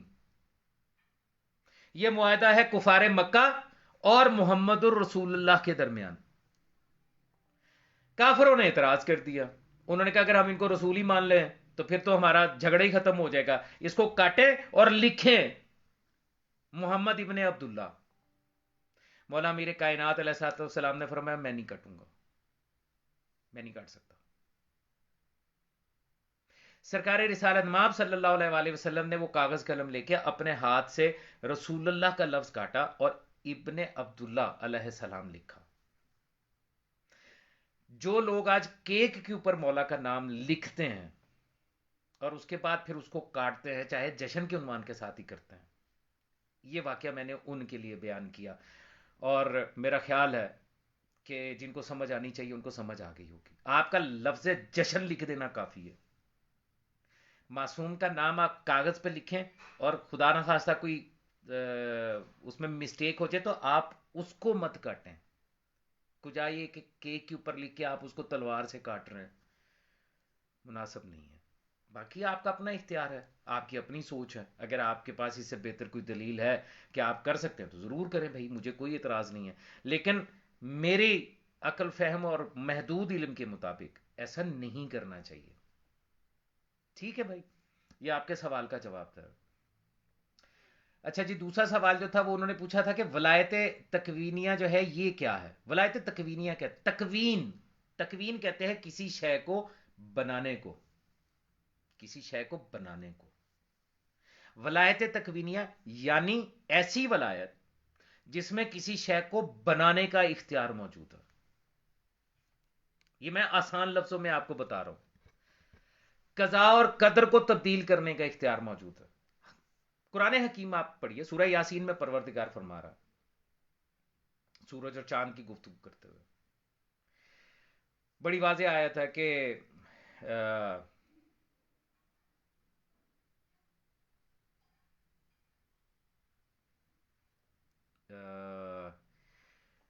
کہ ہم نے سورج کی منازل کو مقدر کر دیا، ذالک تقدیر العزیز الحکیم، یہ اس کی تقدیر ہم نے لکھ دی، سورج کی تقدیر لکھ دی، ایسے طلوع ہوگا، ایسے منازل طے کرے گا اور ایسے جا کے غروب ہو جائے گا، یہ ہے تقدیر۔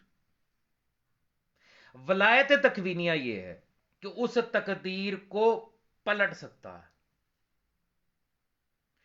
یعنی تقدیر جو سورج کی اللہ جل جلالہ نے لوح محفوظ پہ لکھ کے رکھی ہوئی ہے وہ یہ ہے، طلوع ہوگا، سفر طے کرے گا، غروب ہو جائے گا۔ ولایت تکوینیہ والا اولی الامر جو ہے وہ یہ اختیار رکھتا ہے کہ سورج کو واپس پلٹا دے، یعنی جو چیز کلاک وائز چل رہی ہے اسے اینٹی کلاک وائز لے آئے، یہ ہے ولایت تکوینیہ۔ ولایت تکوینیہ کا مطلب یہ ہے کہ جو لفظ کن کا اختیار رکھتا ہو، ہے نا سوچنے کی بات، کمال کی بات، کیونکہ قرآن حکیم میں پروردگار عالم جو ہے وہ سورہ یاسین میں فرما رہا ہے کہ وہ جب کسی شے کا ارادہ کرتا ہے تو وہ کہتا ہے کن، ہو جا، فیکون، تو وہ ہو جاتی ہے، ایسے ہی ہے نا۔ انما امرؤ اذا اراد شیئا ان یقول له کن فیکون، فسبحان الذی بیدہ ملکوت کل شیء والیہ ترجعون، سورہ یاسین کے اندر یہ موجود ہے۔ ٹھیک ہے، لیکن یہی قرآن بتاتا ہے کہ جب زمین اور آسمان کو پروردگار عالم جو ہے وہ تخلیق کر رہا ہے تو اس کے بارے میں وہ کہہ رہا ہے خلق السماوات والارض فی ستۃ الایام، کن کہہ کے ہر شے بنانے والا جو ہے وہ یہ کہہ رہا ہے کہ خلق السماوات والارض فی ستۃ الایام، ہم نے 6 ایام میں، 6 دنوں میں زمین اور آسمان کو بنایا۔ مالک تو کن کہے تو ہر چیز ہو جاتی ہے، تو یہ 6 دنوں میں کیوں بنا رہا ہے، یا 6 ایام میں کیوں؟ میں لفظ ایام بول رہا ہوں، یہ جو عام ترجمہ کیا جاتا ہے نا دنوں کا، میں وہ نہیں کر رہا، ایام بول رہا ہوں۔ اور کیوں وہ کہہ رہا ہوں ایام، یہ آپ کو آگے چل کے بتاتا ہوں کہ میں نے لفظ ایام کیوں بولا۔ ٹھیک ہے، ایک صاحب نے مجھ سے ان باکس میں پوچھا کہ معرفت امام زمانہ علیہ الصلوۃ والسلام جل اللہ تعالیٰ فرجہ شریف کے بارے میں آپ کیا کہیں گے کہ معرفت سے مراد کیا ہے؟ معرفت ابھی آپ جب سنیں گے تو آپ کو سمجھ میں آئے گا کہ معرفت ہے کیا۔ مولا میر کائنات علیہ الصلوۃ والسلام کی معرفت جس نے حاصل نہیں کی وہ آخری کی کیا معرفت حاصل کرے گا؟ سرکار حجت کی بقیت اللہ فی العالمین اجل اللہ تعالیٰ فرج شریف کی کیا معرفت؟ یہ تو صادق آل محمد کا فرمانا ہے، جس نے ہمارے پہلے کی معرفت حاصل نہیں کی وہ ہمارے آخری کی معرفت کیا حاصل کر سکے گا؟ ٹھیک ہے، موجود ہے اصول کافی کے اندر، موجود ہے باب حجت کے اندر موجود ہے۔ اچھا، ایام فی ستۃ الایام، 6 ایام میں، کسی نے لکھا مختلف مرحلوں میں، 6 مراحل میں، کچھ نے لکھا 6 دنوں میں۔ اسی قرآن حکیم میں لفظ ایام کو تلاش کیجئے کہاں کہاں پہ ہے، تو پروردگار فرماتا ہے کہ اللہ کے نزدیک، اللہ کے نزدیک ایام سے کیا مراد ہے؟ قرآن حکیم میں موجود ہے، تفسیر میں معصوم سے مراد ہے۔ مہینوں سے مراد یہ جنوری، فروری، محرم، سفر وغیرہ نہیں ہے قرآن حکیم میں۔ پروردگار کہتا ہے اللہ کے نزدیک مہینوں کی تعداد ازل سے 12 ہے.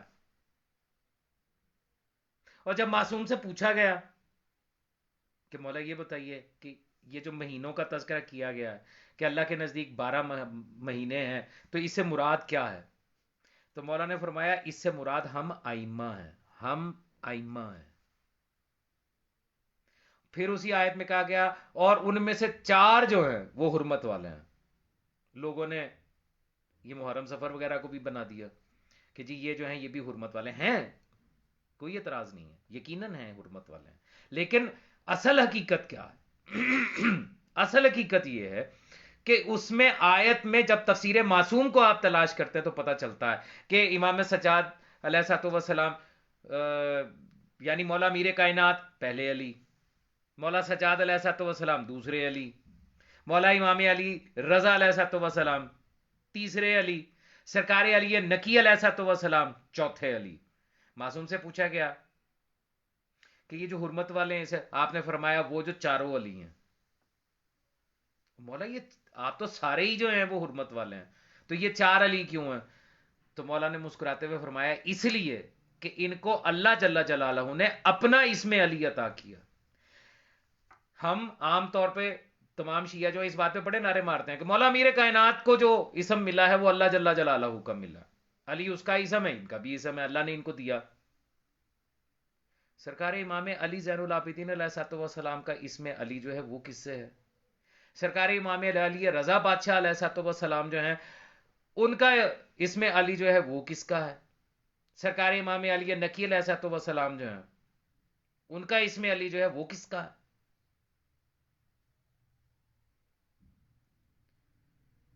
کیا وجہ ہے کہ امام علی رضا بادشاہ علیہ الصلوۃ والسلام جو ہیں ان کی زیارت پڑھتے ہوئے آپ کہتے ہیں السلام علیکہ یا شمس الشموس، سورجوں کے سورج آپ پر سلام؟ کیا وجہ ہے؟ یہاں پہ سورج سے مراد کون ہے؟ جن میں سے کہا گیا کہ اے سورجوں کے سورج یا شمس الشموس.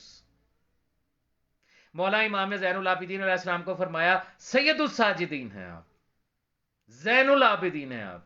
محمد وال محمد علیہ الصلوۃ والسلام کے گھرانے میں سے مولا میر کائنات سرکار رسالت ماں باقی ائمہ کیا عابد نہیں ہے؟ کیا ساجد نہیں ہے؟ ان کی زینت قرار دیا گیا. کیا وجہ ہے؟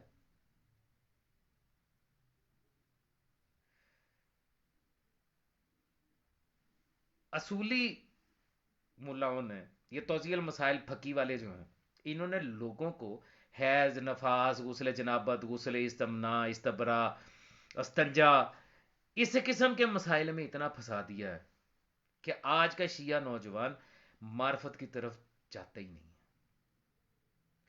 وہ جن کو حکم دیا گیا ہے کہ جو اپنے امام زمانہ علیہ الصلوۃ والسلام کی معرفت کے بغیر دنیا سے چلا گیا وہ جاہلیت کی موت مرا. وہ معرفت آپ کو نہیں ملتی.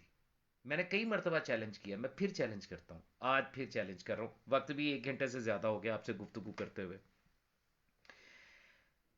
پھر چیلنج کر رہا ہوں. مجھے خامنئی حکومت ملی ہے نا اس کو، اور جی بڑا ڈنڈا دے کے رکھا ہوا ہے اس نے تاغوت کو، بالکل دیا ہوا ہے، بہترین سیاست دان ہے. حاکم شام کے بعد اور مسلمانوں کے دوسرے خلیفہ کے بعد ان کا سیاسی جانشین اگر میں نے کسی کو دیکھا تو یہ خامنئی کو دیکھا. کیا کمال کا سیاست دان ہے. بحیثیت سیاست دان میں تسلیم کرتا ہوں اس کو کہ حاکم شام کے بعد اتنا بڑا سیاست دان کوئی نہیں ہے جس نے امریکہ، برطانیہ، یہ وہ سب کو تباہی پھیر کے رکھی ہوئی. صحیح جانشین ہے سیاست کا یہ. لیکن دین کے ساتھ اس کا کیا تعلق؟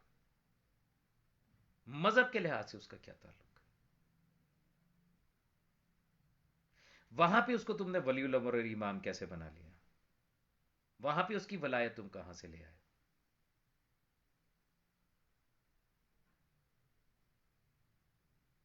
کہاں سے لے آئے؟ سیاسی ملا ہے نا، سیاسی رہنے دو. تمہارا سپریم لیڈر ہے، حاکم وقت ہے، حاکم رہنے دو.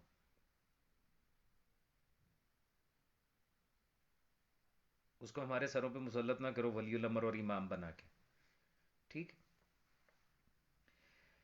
ولایت تکوینیہ تقدیر الہی کو تبدیل کرنے کے اختیار کا نام ہے.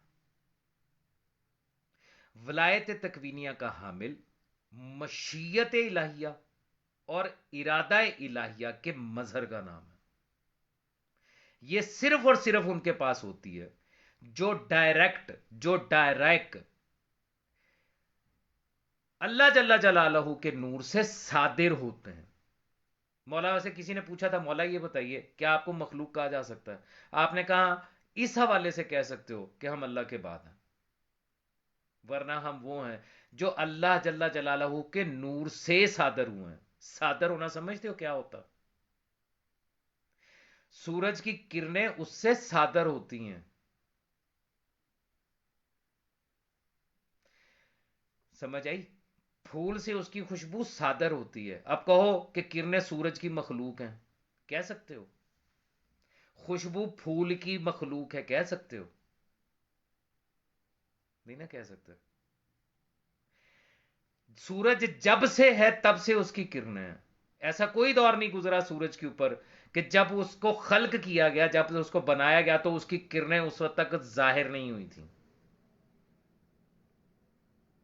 تم یہ فیصلہ نہیں کر سکتے کہ سورج کے بننے کے کتنی دیر کے بعد اس کی جو ہے وہ کرنیں ظاہر ہوئیں.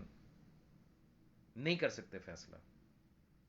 اور کتنی عجیب بات ہے کہ تم اللہ جل جلالہ کے نور سے محمد و آل محمد علیہ الصلوۃ والسلام کے صادر ہونے کے بارے میں اپنے کیسی گھوڑے دوڑاتے ہو. ولایت تکوینیہ محض محمد و آل محمد علیہ الصلوۃ والسلام کا حق ہے، انہی کے پاس ہے. وہ ملائکہ جو پوری کائنات چلا رہے ہیں، ان ملائکہ کے اوپر جس کا امر چلتا ہے وہ ہے اولی الامر. وہ ہے اولی الامر. اللہ جل جلالہ کی ولایت کے بعد محمد و آل محمد علیہ الصلوۃ والسلام کی جو ولایت ہے وہی سب کچھ ہے. ہاں ایک آخری بات آپ لوگوں سے کر لوں معذرت کے ساتھ کہ مرزا علی فرزند آپ ٹھیک فرما رہے ہیں کہ آج خمینی اور خامنئی کو ولایت تکوینیہ کا حامل مانتے ہیں، لیکن اس کے ساتھ تشریح کرتے ہیں. تشریح کیا کرتے ہیں؟ وہ ولایت فقیہ کے عنوان سے خمینی نے اپنی کتاب میں بھی لکھی ہوئی ہے، اور سیستانی اس کے خامنئی کے جو استفتاحات ہیں اس کے اندر بھی سوال کیا گیا ولایت فقیہ کے حوالے سے. تو وہ کہتے ہیں جی ولایت تکوینیہ انتظامی امور چلانے کے حوالے سے، انتظامی امور، حکومتی امور، لوگوں کو صحیح اور غلط کے بارے میں بتانے سے، شرعی احکامات پر عمل کرانے کے حوالے سے یہ ولایت تکوینیہ ہے. انہوں نے تو ہر چیز بدل دی نا، ولایت کا مفہوم بھی بدل دیا. ولایت کا مطلب انہوں نے رکھا ہے حکومت. آج کسی اصولی تقلیدے سے بحث کر لیں وہ کہا کہ جی حکومت ہے ولایت کا مطلب.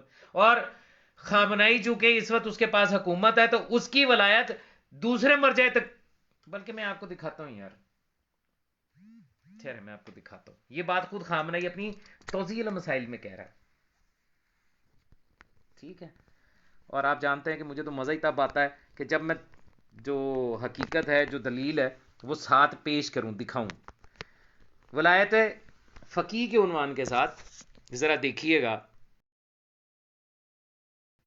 کہ خامنئی اپنی استفتاحات میں کیا لکھ رہا ہے. کدھر گئی جی؟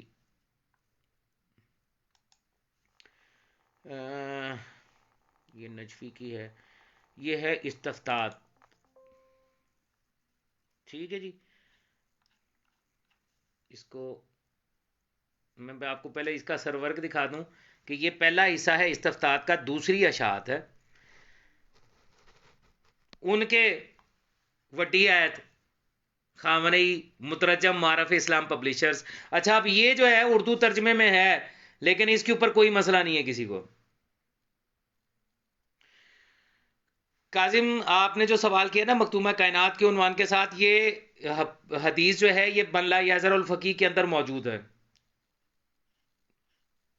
ٹھیک ہے جی. یہ آپ کے استفتاحات خانہ فرہنگ جمہوری اسلامی ایران، ٹھیک ہے، یہ وہاں کی لائبریری سے جو کتاب لی گئی تھی، یہ اس کا پی ڈی ایف ہے.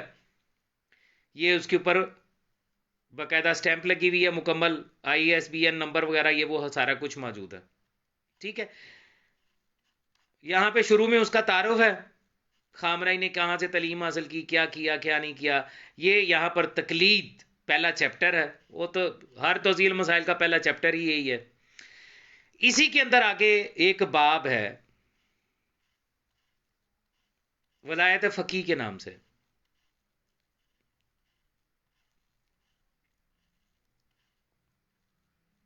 مرجعیت اور ولایت اور رہبری. ٹھیک ہے جی. کوشچن مسئلہ نمبر ہے 52، استفتاء خامنائی. مسئلہ نمبر 52، اگر سماجی، سیاسی اور ثقافتی مسائل میں ولی فقیہ اور دوسرے مرجع تقلید کے فتاوی مختلف ہوں تو ایسے کاموں میں مسلمانوں کا شرعی فریضہ کیا ہے، اور کیا یہاں پر کوئی ایسا معیار ہے جو ولی فقیہ کی طرف سے جاری ہونے والے احکام اور مراجع تقلید کے صادر کردہ احکام میں امتیاز پیدا کر سکے. مثلا اگر موسیقی کے مسئلے میں مرجع تقلید اور ولی فقیہ کا فتویٰ مختلف ہو تو کس کی پیروی واجب اور کافی ہے بطور کلی حکومتی احکام جن میں ولی فقیہ کی رائے مرجع تقلید کے فتوے پر ترجیح رکھتی ہے کون سے ہیں. ٹھیک ہے جی. یعنی سوال یہ کیا گیا، یہ کہتے ہیں جی سانو حدیثاں دی سمجھ نہیں آندی. یہ جو عبارت لکھی ہوئی ہے وہ کہتے ہیں جی پاکستان کی آدھے سے زیادہ آبادی جو ہے وہ ان پڑھ ہے، وہ تو اردو نہیں پڑھ سکتے. مینوں ہے اردو ذرا سمجھاؤ نا کہ اے توضیح المسائل جڑی استفتاء خامنائی ہے اے اندر جڑی زبان لکھی ہوئی ہے کیڑا ان پڑھ ہے ہو جا پیدا ہو گیا کہ جڑا اینوں سمجھ لے گا. میں شرط لگا کے کہتا ہوں کہ اس کے اندر جو ٹرمنالوجیز استعمال ہوئی ہیں وہ پڑھے لکھے بھی نہیں سمجھ پاتے، کیونکہ زیادہ تر اکثریت جو انگلش میڈیم سکولوں کی پڑھی ہوئی ان کو تو اردو نہیں صحیح طریقے سے پڑھنی آتی، حدیث نہیں سمجھ آتی، توضیح المسائل سمجھ آ جاتی ہے. بہرحال پوچھا یہ گیا ہے کہ مرجع تقلید یعنی جس کا کوئی مقلد ہے، ٹھیک ہے، اس کا فتویٰ کسی شے کے بارے میں اور ہے، اور جو ولی فقیہ ہے ولی الامر ان کا خامنئی اس کا فتویٰ اور ہے، تو کس کے حکم کے اوپر ہمیں عمل کرنا ہے. یہ بنیادی طور پہ یہ سوال کیا گیا. ٹھیک ہے. جواب، اسلامی ملک کے نظم و نسق کو چلانے اور مسلمانوں کے عمومی مسائل کے بارے میں ولی فقیہ کی رائے کی اطاعت ضروری ہے اور خالصتاً انفرادی مسائل میں ہر شخص اپنے مرجع تقلید کی پیروی کرے. ٹھیک ہے جی. یعنی واضح طور پہ بتا دیا کہ مرجع تقلید جو ہے اگر وہ کہے بھی تو اس کے فتوے پہ عمل نہیں ہوگا، بلکہ عمل ہوگا ولی فقیہ اولی الامر خامنائی کے فتوے کے اوپر. نہ سیستانی کا مقلد جو ہے وہ سیستانی کے فتوے پہ عمل کرے گا، نہ کسی اور کا مقلد اس پہ عمل کر سکتا. کیوں؟ کیونکہ ولی فقیہ کا حکم آ گیا.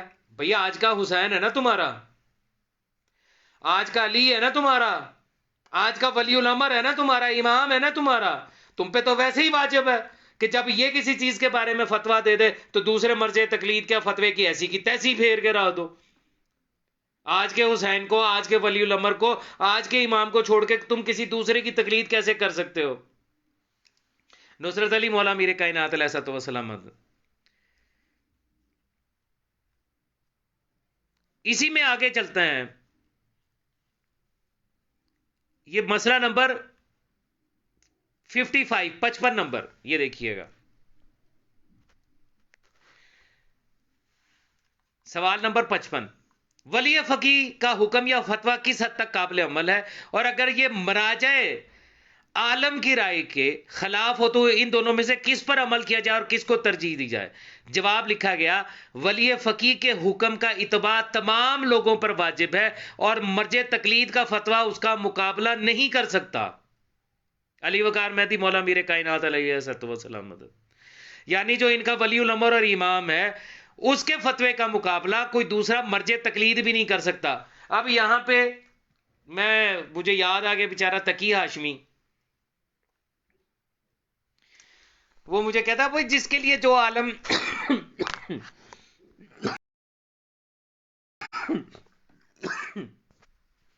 جس کے لیے جو عالم موافقہ ہے وہ اس کے فتوے پہ عمل کرے گا. عالم موافقہ جس کے لیے جو بھی ہے، ٹھیک ہے. اب کسی کے لیے خامنئی عالم موافقہ تو وہ اس کی بات مانے گا، کسی کے لیے سیستانی عالم موافقہ تو وہ اس کی بات مانے گا. یہ دعویٰ ہے نا تقی ہاشمی صاحب، آپ کو یاد ہے آپ نے یہی فرمایا تھا. یہاں ولایت فقیہ جو ہے جس کا آپ بھی گن گاتے ہیں، اور میں جانتا ہوں کہ آپ کی ولایت فقیہ اور ایرانیوں کی ولایت فقیہ میں زمین اور آسمان کا فرق ہے. چیلنج دے کے بات کر رہا ہوں. انتظار کروں گا کسی دن آپ ولایت فقیہ کے عنوان سے تقی ہاشمی اور وہ جو ہے کیا نام ہے اس کا شہباز نقوی ولایت فقیہ کے عنوان سے ذرا دل کھول کے گفتگو کرنا. میرے سامنے تو خیر آپ لوگ کیا ہوگے اب اس ولایت فقیہ کے عنوان سے, لیکن آپس میں بھی گفتگو کرتے ہوئے بتانا کہ عراقی ملاؤں کے نزدیک اور ایرانی ملاؤں کے نزدیک ولایت فقیہ کی ڈیفینیشن میں فرق کیا ہے. تو گفتگو یہ چل رہی تھی کہ ولایت فقیہ سے ولایت سے مراد انہوں نے لے لی حکومت, کہ آج چونکہ خامنائی کی پاس حکومت ہے تو وہ ولی فقیہ ہے, باقی سارے مرج تقلید جو ہیں وہ بھی اس کے آگے نہیں بول سکتے. حتیٰ کہ ولایت کا معنی یہ حکومت ہے ہی نہیں. ولایت سے مراد ولایت الہیہ ہے جو ہم شیعان حیدر کرار علیہ السلام جو ہیں وہ ہم جس کے پیروکار آج سے نہیں ہیں 1400 سال سے چلتے چلے آ رہے ہیں. اللہ نے جن ولایتوں کو تذکرہ کیا انما ولیکم اللہ ورسولہ والذین آمنوا الذین یقیمون الصلاۃ ویؤتون الزکاۃ وهم راکعون, ہم اس ولایت کو مانتے ہیں. کسی ملک کی مجلس شورا کی بنی ہوئی ولایت فقیہ نہ جس کے لیے کوئی قرآن کی آیت نہ کوئی معصوم کا فرمان. ضعیف حدیث میں سے ولایت فقیہ نکال کے خمینی نے نظریہ دے دیا حکومت بننی چاہیے, ملا کی حکومت قائم ہونی چاہیے. لے لو مرزا علی فرزند نجف کے جو مولوی ہیں, نجف کے عراق کے جو مولوی ہیں وہ یہ کہتے ہیں ان کے نزدیک ولایت فقیہ سے مراد یہ ہے کہ وہ مرج تقلید ہوں اور لوگ ان کے مقلد ہوں اپنے مسائل میں. ان کی ولایت فقیہ کی ڈیفینیشن صرف اتنی آسان لفظوں میں بتا رہا ہوں. لیکن ایرانی ملا جو ہیں ان کے نزدیک ولایت فقیہ سے مراد ہے جس کے پاس حکومت ہو, اور جس کے پاس حکومت ہوگی دوسرے مراجع تقلید جو ہے مجتہد جو ہیں وہ بھی اس کے فتوے کے خلاف اپنا فتویٰ نہیں دے سکتے. یہ سب سے بڑا فرق ہے. اور میں چیلنج کہہ رہا ہوں جو بھاگ بھاگ کے تقی ہاشمی کے پاس یا شہباز نقوی کے پاس جاتے ہیں نا ان کو بھی چیلنج دے رہا ہوں, جاؤ جا کے پوچھ کے اور پھر مجھے بتانا انہوں نے میری بات کی تائید کی ہے یا تردید کی ہے. جیسے میں نے نکاح کے سیغوں کے بارے میں چیلنج کر رکھا ہے نا, شہباز نقوی نے کہا تھا کہ میں آپ کے ساتھ بات کروں گا ایام ازا کے بعد, بلکہ رمضان کے بعد کی بات ہے. آج تک نہیں آیا صاحب نے, جب میں نے چیلنج کیا تھا کہ آج جو شیعوں میں یہ تم نے سیگے رائج کر رکھے ہیں نکاح کے, دکھاؤ کہاں سے آئے ہیں, کس معصوم نے بتائے ہیں, کہاں سے لیا تم نے یہ طریقہ. تقی ہاشمی کی یہ بات میں اس کی تعریف اس بات پہ ضرور کرتا ہوں کہ جو بات صحیح ہے وہ تسلیم کر لیتا ہے. اس نے کہا تسلیم کیا کہ یہ جو سیگے آج پڑے جاتے ہیں نکاح کے لیے پاکستان ہندوستان میں خاص طور پہ یہ کسی معصوم کے بتائے ہوئے نہیں ہیں, اجتہادی سیگے ہیں. نکاح کے لوازمات میں یہ سیگے ہیں ہی نہیں, ایجاب قبول حق مہر دعائے خیر.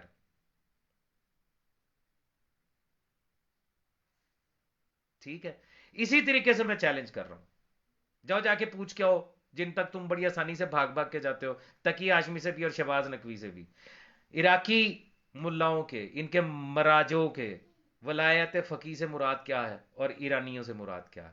کمال کی بات, اندر کی بات بتا رہا ہوں, عراقی خامنائی کو ولی فقیہ تسلیم نہیں کرتے, وہ نہیں مانتے, وہ اس ولایت فقیہ کو نہیں مانتے کہ ایک ملک کا حاکم جو ہے وہ سارے ولی فقیہ جو ہیں یعنی جو مراجع تقلیدہ ان کے اوپر حاکم ہو جائے اور جو وہ کہے گا بس وہی ہوگا, وہ نہیں تسلیم کرتے. چیلنج ہے, جاؤ تصدیق کر لو. جو عراق سے کر سکتا ہے عراق سے تصدیق کر لے, جو کسی سے پوچھ سکتا ہے وہاں سے کر لے. اوپن بات کر رہا ہوں میرے بھائی, کافی لمبا سیشن ہو گیا, 11:30 ہو گیا, 1.5 گھنٹہ ہو گیا گفتگو کرتے ہوئے. علی وقار مہدوی سورہ ہود کی آیت نمبر 18 اور 19. ایک سیکنڈ, سورہ ہود, اللہ اکبر. میں اگر اسی طریقے سے چلتا رہنا تو یہ 4 گھنٹے کا سیشن ہو جائے گا, اور کچھ لوگ بےچارے میری طرح کے بھی ہیں جو پتہ نہیں کیسے اپنا نیٹ پیکج کرا کے تو یہ کرتے ہیں. آیت نمبر کیا بتائیے جی؟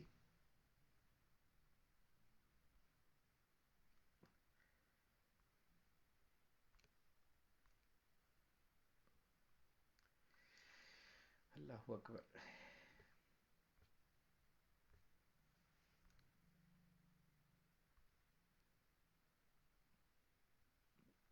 سورہ ہود کی آیت نمبر 18 اور 19. اچھا جی, سورہ ہود آیت نمبر 18 اور 19.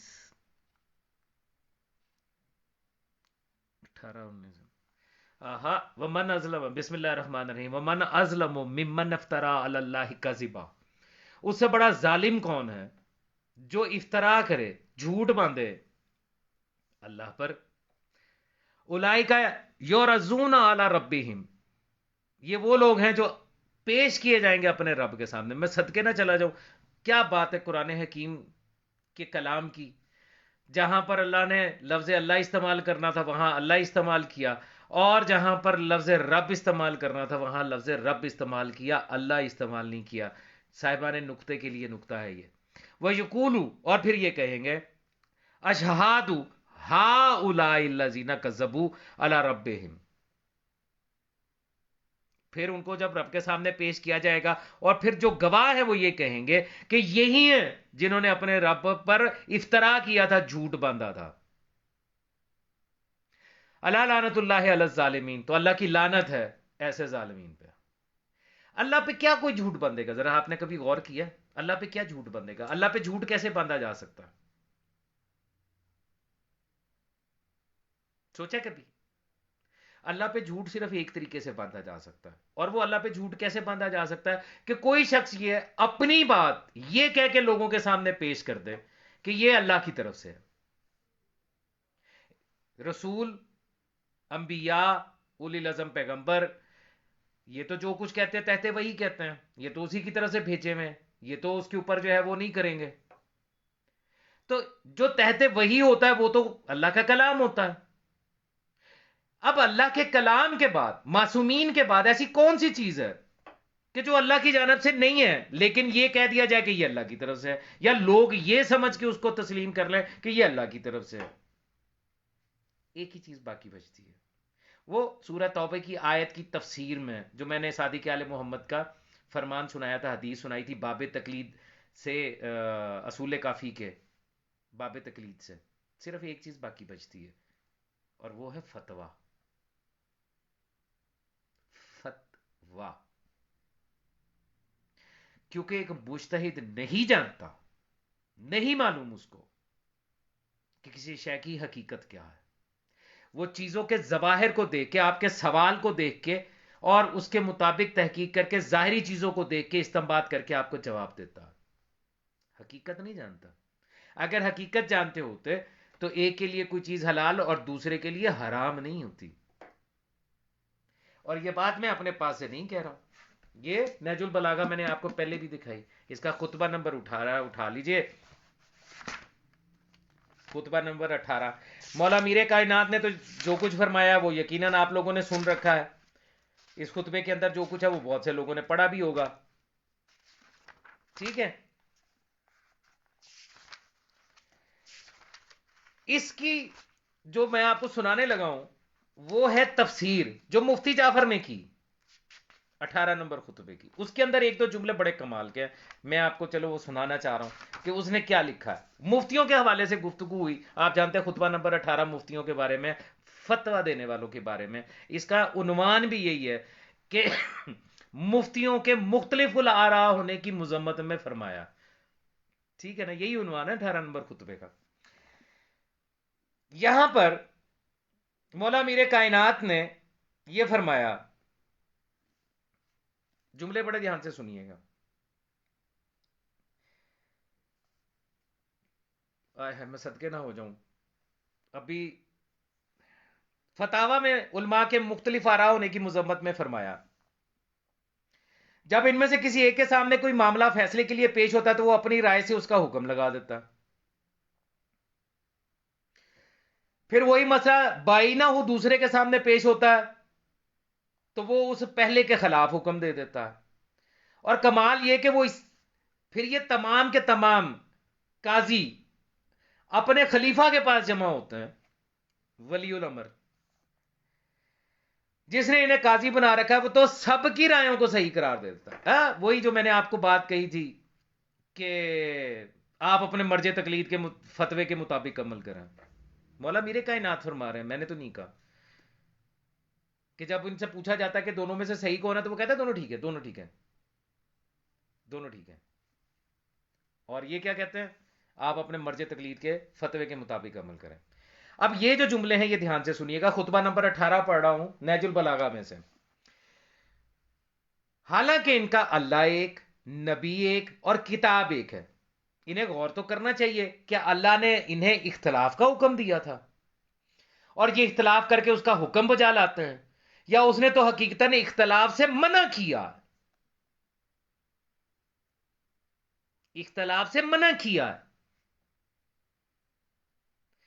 اسی جملے کی تفسیر کرتے ہوئے مفتی جعفر نیچے جو ہے وہ لکھ رہا، کیا لکھ رہا؟ یہ مسئلہ محل نزاع ہے جس چیز پر شرع کی روح سے کوئی قطعی دلیل قائم نہ ہو، آیا واقعہ میں اس کا کوئی حکم ہوتا بھی ہے یا نہیں. ابو الحسن اشری اور ان کے استاد ابو علی جبائی کا مسلک یہ ہے کہ اللہ نے اس کے لیے کوئی حکم تجویزی نہیں کیا، بلکہ ایسے موارد میں تشریع و حکم کا اختیار مجتہدین کو سونپ دیا گیا ہے. وہ اپنی صوابدید سے جسے حرام ٹھہرا لے اسے واقعی حرام قرار دے دیا جائے گا، اور جسے حلال کرا دے اسے حلال سمجھا جائے گا. اگر کوئی کچھ کہے اور کچھ کہے کوئی کچھ، تو پھر جتنی ان کی رائے ہوں گی اتنے احکام بنتے چلے جائیں گے، اور ان میں سے ہر ایک کا نقطہ نگاہ حکم واقعی کا ترجمان ہوگا. اب قیاس دیکھیں کیسے کیا جا رہا ہے. حکم واقعی سے مراد کیا ہوتا ہے؟ حکم واقعی سے مراد یہ ہے کہ اللہ کا یہ حکم ہے، اللہ یہ چاہتا، کنفرمیشن کے ساتھ کہ اللہ یہ چاہتا، اسے حکم واقعی.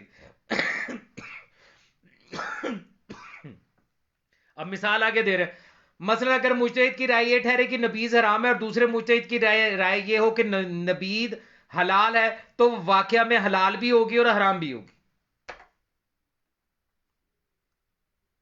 یہ جملہ بذات خود بتا رہا ہے کہ انہیں بھی ٹیوا لایا سی، انہیں بھی ٹیوا لایا، انہیں بھی تکا ماریا، انہیں بھی تکا ماریا، نہ انہوں پتا نہ انہوں پتا. اور چونکہ پتا نہیں ہے احساس سے وہ بھی ٹھیک، وہ بھی ٹھیک، حلال بھی ہے حرام بھی ہے. یہی آگے لکھتا ہے،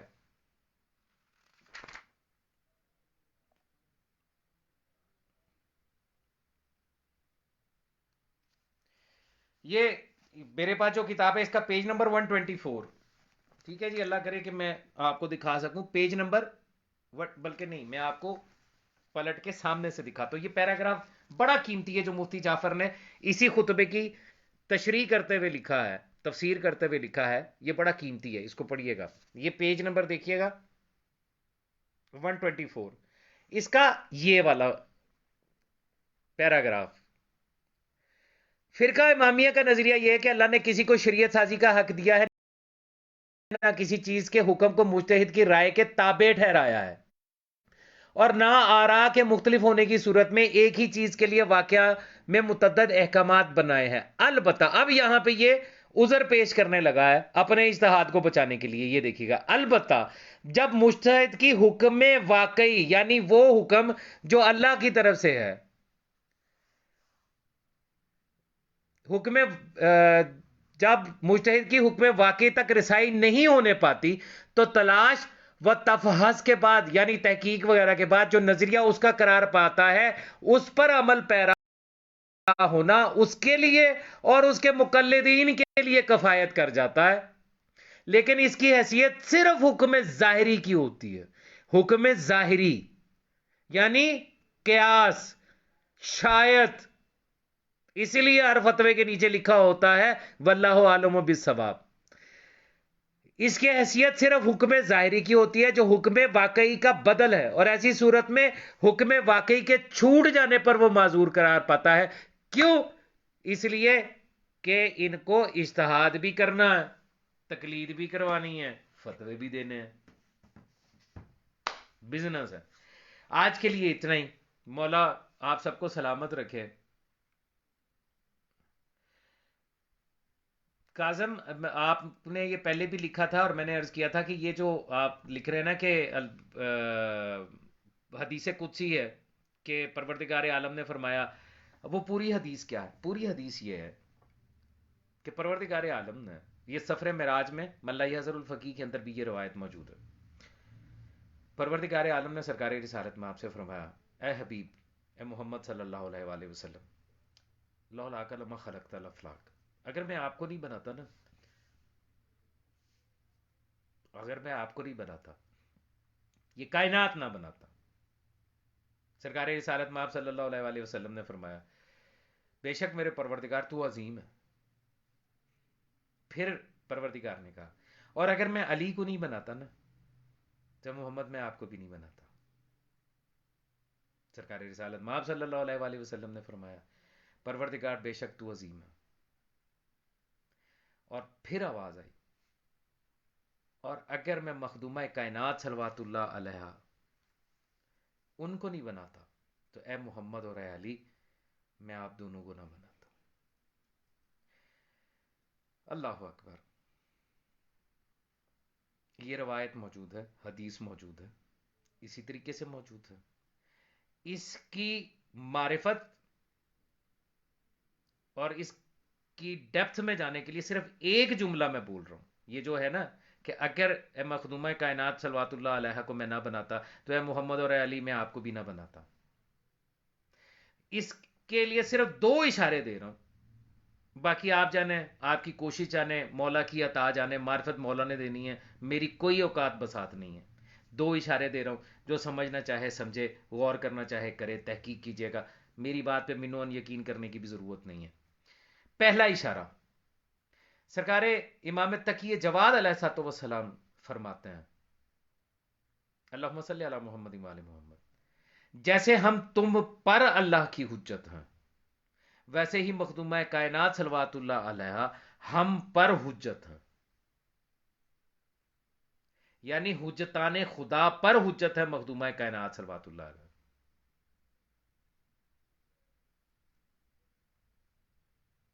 یہ پہلا اشارہ میں نے دیا. ٹھیک ہے. اب یہ جو اس حدیث قدسی کے اندر فرمایا نا کہ اگر اے محمد میں نے مخدومہ کائنات صلوات اللہ علیہ کو بنانا نہ ہوتا تو میں آپ دونوں کو نہ بناتا، اس کو سمجھنے کے لیے دوسرا اشارہ دے رہا ہوں، اس پہ غور کیجئے گا. بڑی مشہور ہے، کن تو کنزن مخفیہ فاحببت تو ان اعرفہ، میں چھپا ہوا خزانہ تھا، میں نے چاہا میں پہچانا جاؤں. تو میں نے ایک خلق کو خلق کیا. یہ پوری حدیث قدسی ہے، ایسا ہی ہے. چھپا ہوا خزانہ کوئی تھا، پہلی بات اس حدیث کی پہلا حصہ، میں نے چاہا. اللہ جل جلالہ کیفیات سے مبرہ ہے، نہ وہ چاہتا ہے نہ وہ نفرت کرتا ہے، نہ وہ سوتا ہے نہ وہ جاگتا ہے، نہ وہ کسی سے محبت کرتا ہے نہ کسی سے نفرت کرتا ہے، نہ وہ آتا ہے نہ جاتا ہے. ہر قسم کی کیفیات سے پاک ہے، کیونکہ اگر اس کے اندر کیفیات آ جائے تو وہ اللہ نہیں رہتا. یہ ہمارا شیعہ نے حیدر قرار اثنا عشریہ امامیہ کا مصمم عقیدہ ہے. ٹھیک ہے. اسی لیے اس نے کچھ ذوات مقدسہ ایسی بنائی ہیں کہ جن کی کیفیات کو وہ اپنی کیفیات قرار دیتا. مثال دے دیتا ہوں، میں بغیر مثال کے بات، دلیل کے بغیر بات نہیں کیا کرتا. جنگ خندق میں سب جانتے ہیں کہ انفرادی جنگ ہوئی، مولا میر کائنات علیہ الصلوۃ والسلام نے عمرو ابن عبدود کو قتل کیا. ایسا ہی ہے. وہی جنگ جس میں رسول پاک نے کہا تھا برز الایمان کلہ علی کل کفر، آج کل کا کل ایمان کل کفر کے مقابلے پہ جا رہا ہے. یہ وہی جنگ ہے. سورہ احزاب اٹھائیے گا، سورہ احزاب کی تلاوت کیجئے گا، اس کے اندر ایک آیت میں پروردگار عالم نے ایک عجیب جملہ فرمایا، قتل کیا مولا میر کائنات نے، قتل ہوا عمرو بن ابن عبدود، کل کفر قتل ہوا کل ایمان کے ہاتھوں. اور یہ وہی جنگ احزاب ہے جس میں منظر کشی کرتے ہوئے سورہ احزاب میں پروردگار عالم فرما رہا ہے کہ تمہاری حالت، وہ جو ارد گرد ستارے بیٹھے ہوتے تھے نا سرکار رسالت مآب کے، صحابہ کرام اور جو مسلمان تھے وہاں پہ موجود تھے، مدینے کے اندر خندق کے اندر بیٹھے ہوئے تھے، ان کی کیفیت کے بارے میں یہی قرآن بتا رہا ہے کہ تمہاری کیفیت ایسی تھی جیسے تمہارے سروں کے اوپر پرندے بیٹھے ہوئے ہوں. اور کیا لطیف قسم کی مثال ہے. اس کو وہی سمجھ سکتا ہے جو اس کو جانتا ہو کہ جب پرندے کسی جانور کے سر پہ بیٹھتے ہیں تو وہ سکون میں کیوں ہوتا. جنہوں نے جانور رکھے ہیں، دیہاتی لوگ جو ہیں وہ یہ جانتے ہیں کہ جب کوئی پرندہ کسی جانور کے سر پہ بیٹھتا ہے نا تو اس کے کان سے اور اس کی آنکھوں سے وہ چھوٹے چھوٹے کیڑے کھاتا ہے جس کو وہ خود نہیں اپنے کان سے اور آنکھوں سے نکال سکتے. جنہوں نے جانور رکھے ہیں وہ جانتے ہیں. اور جب وہ پرندے وہ کھاتے ہیں تو ان کو اتنا سکون ملتا ہے کہ وہ ہلتے نہیں ہیں کہ یہ نہ ہو کہ یہ پرندہ اڑ جائے اور یہ جو سکون ہمیں مل رہا ہے یہ برباد ہو جائے. یہی مثال پروردگار نے اسی سورہ احزاب میں دی ہے کہ تمہاری کیفیت ایسی تھی. اسی جنگ احزاب میں، اسی سورہ احزاب میں پروردگار عالم نے قتل کیا مولا میر کائنات نے. پروردگار کہہ رہا ہے آج مومنین کے لیے اس جنگ احزاب کے دن آج مومنین کے لیے قتال میں اللہ کافی ہوا.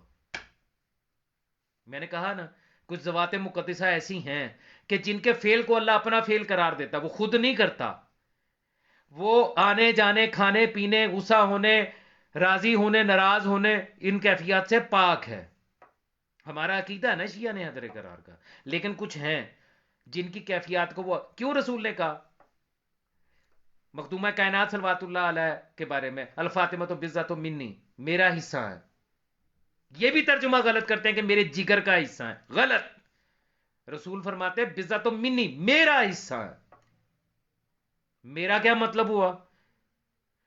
رسالت کا حصہ ہے، کار رسالت کا حصہ ہے. اور پھر فرمایا جس نے اس کو ناراض کیا اس نے مجھے ناراض کیا، جس نے مجھے ناراض کیا اس نے اللہ کو ناراض کیا. ہے یا نہیں؟ ہجرت کے شب سرکار رسالت میں آپ جو ہے گھر سے نکلے، کنکریاں اٹھائی کافروں کی طرف پھینک دیں، مشرکین مکہ کی طرف اندھے ہو گئے، رسول گزر گئے. قرآن نے آیت دے دی، پھینکی رسول نے. قرآن نے کہا انما وما رمیتا، یہ جو کنکریاں اے حبیب آپ نے پھینکی ہیں، آپ نے نہیں پھینکی، مجھے اللہ نے پھینکی، حتیٰ کہ پھینکی آپ نہیں ہے. رسول کے کنکری پھینکنے کو اللہ نے کہا کہ یہ میں نے کیا.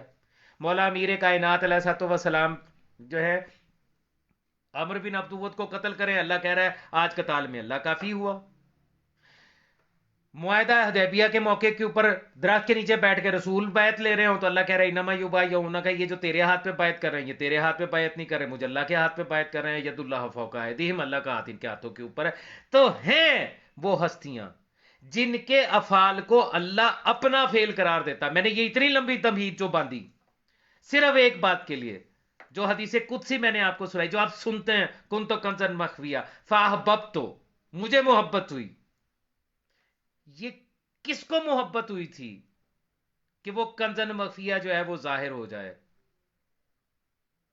جس کے محبت ہونا کیفیت ہے. میں پھر کہہ رہا ہوں میں نے چاہا کہ میں پہچانا جاؤں.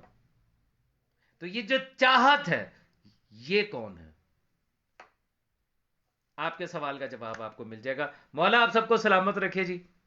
انشاءاللہ زندگی رہی تو پھر آپ کے ساتھ اسی طرح کی نشست جو ہے وہ پھر کریں گے، پھر سوال و جواب ہوں گے، کچھ آپ کیجئے گا کچھ ہم کریں گے.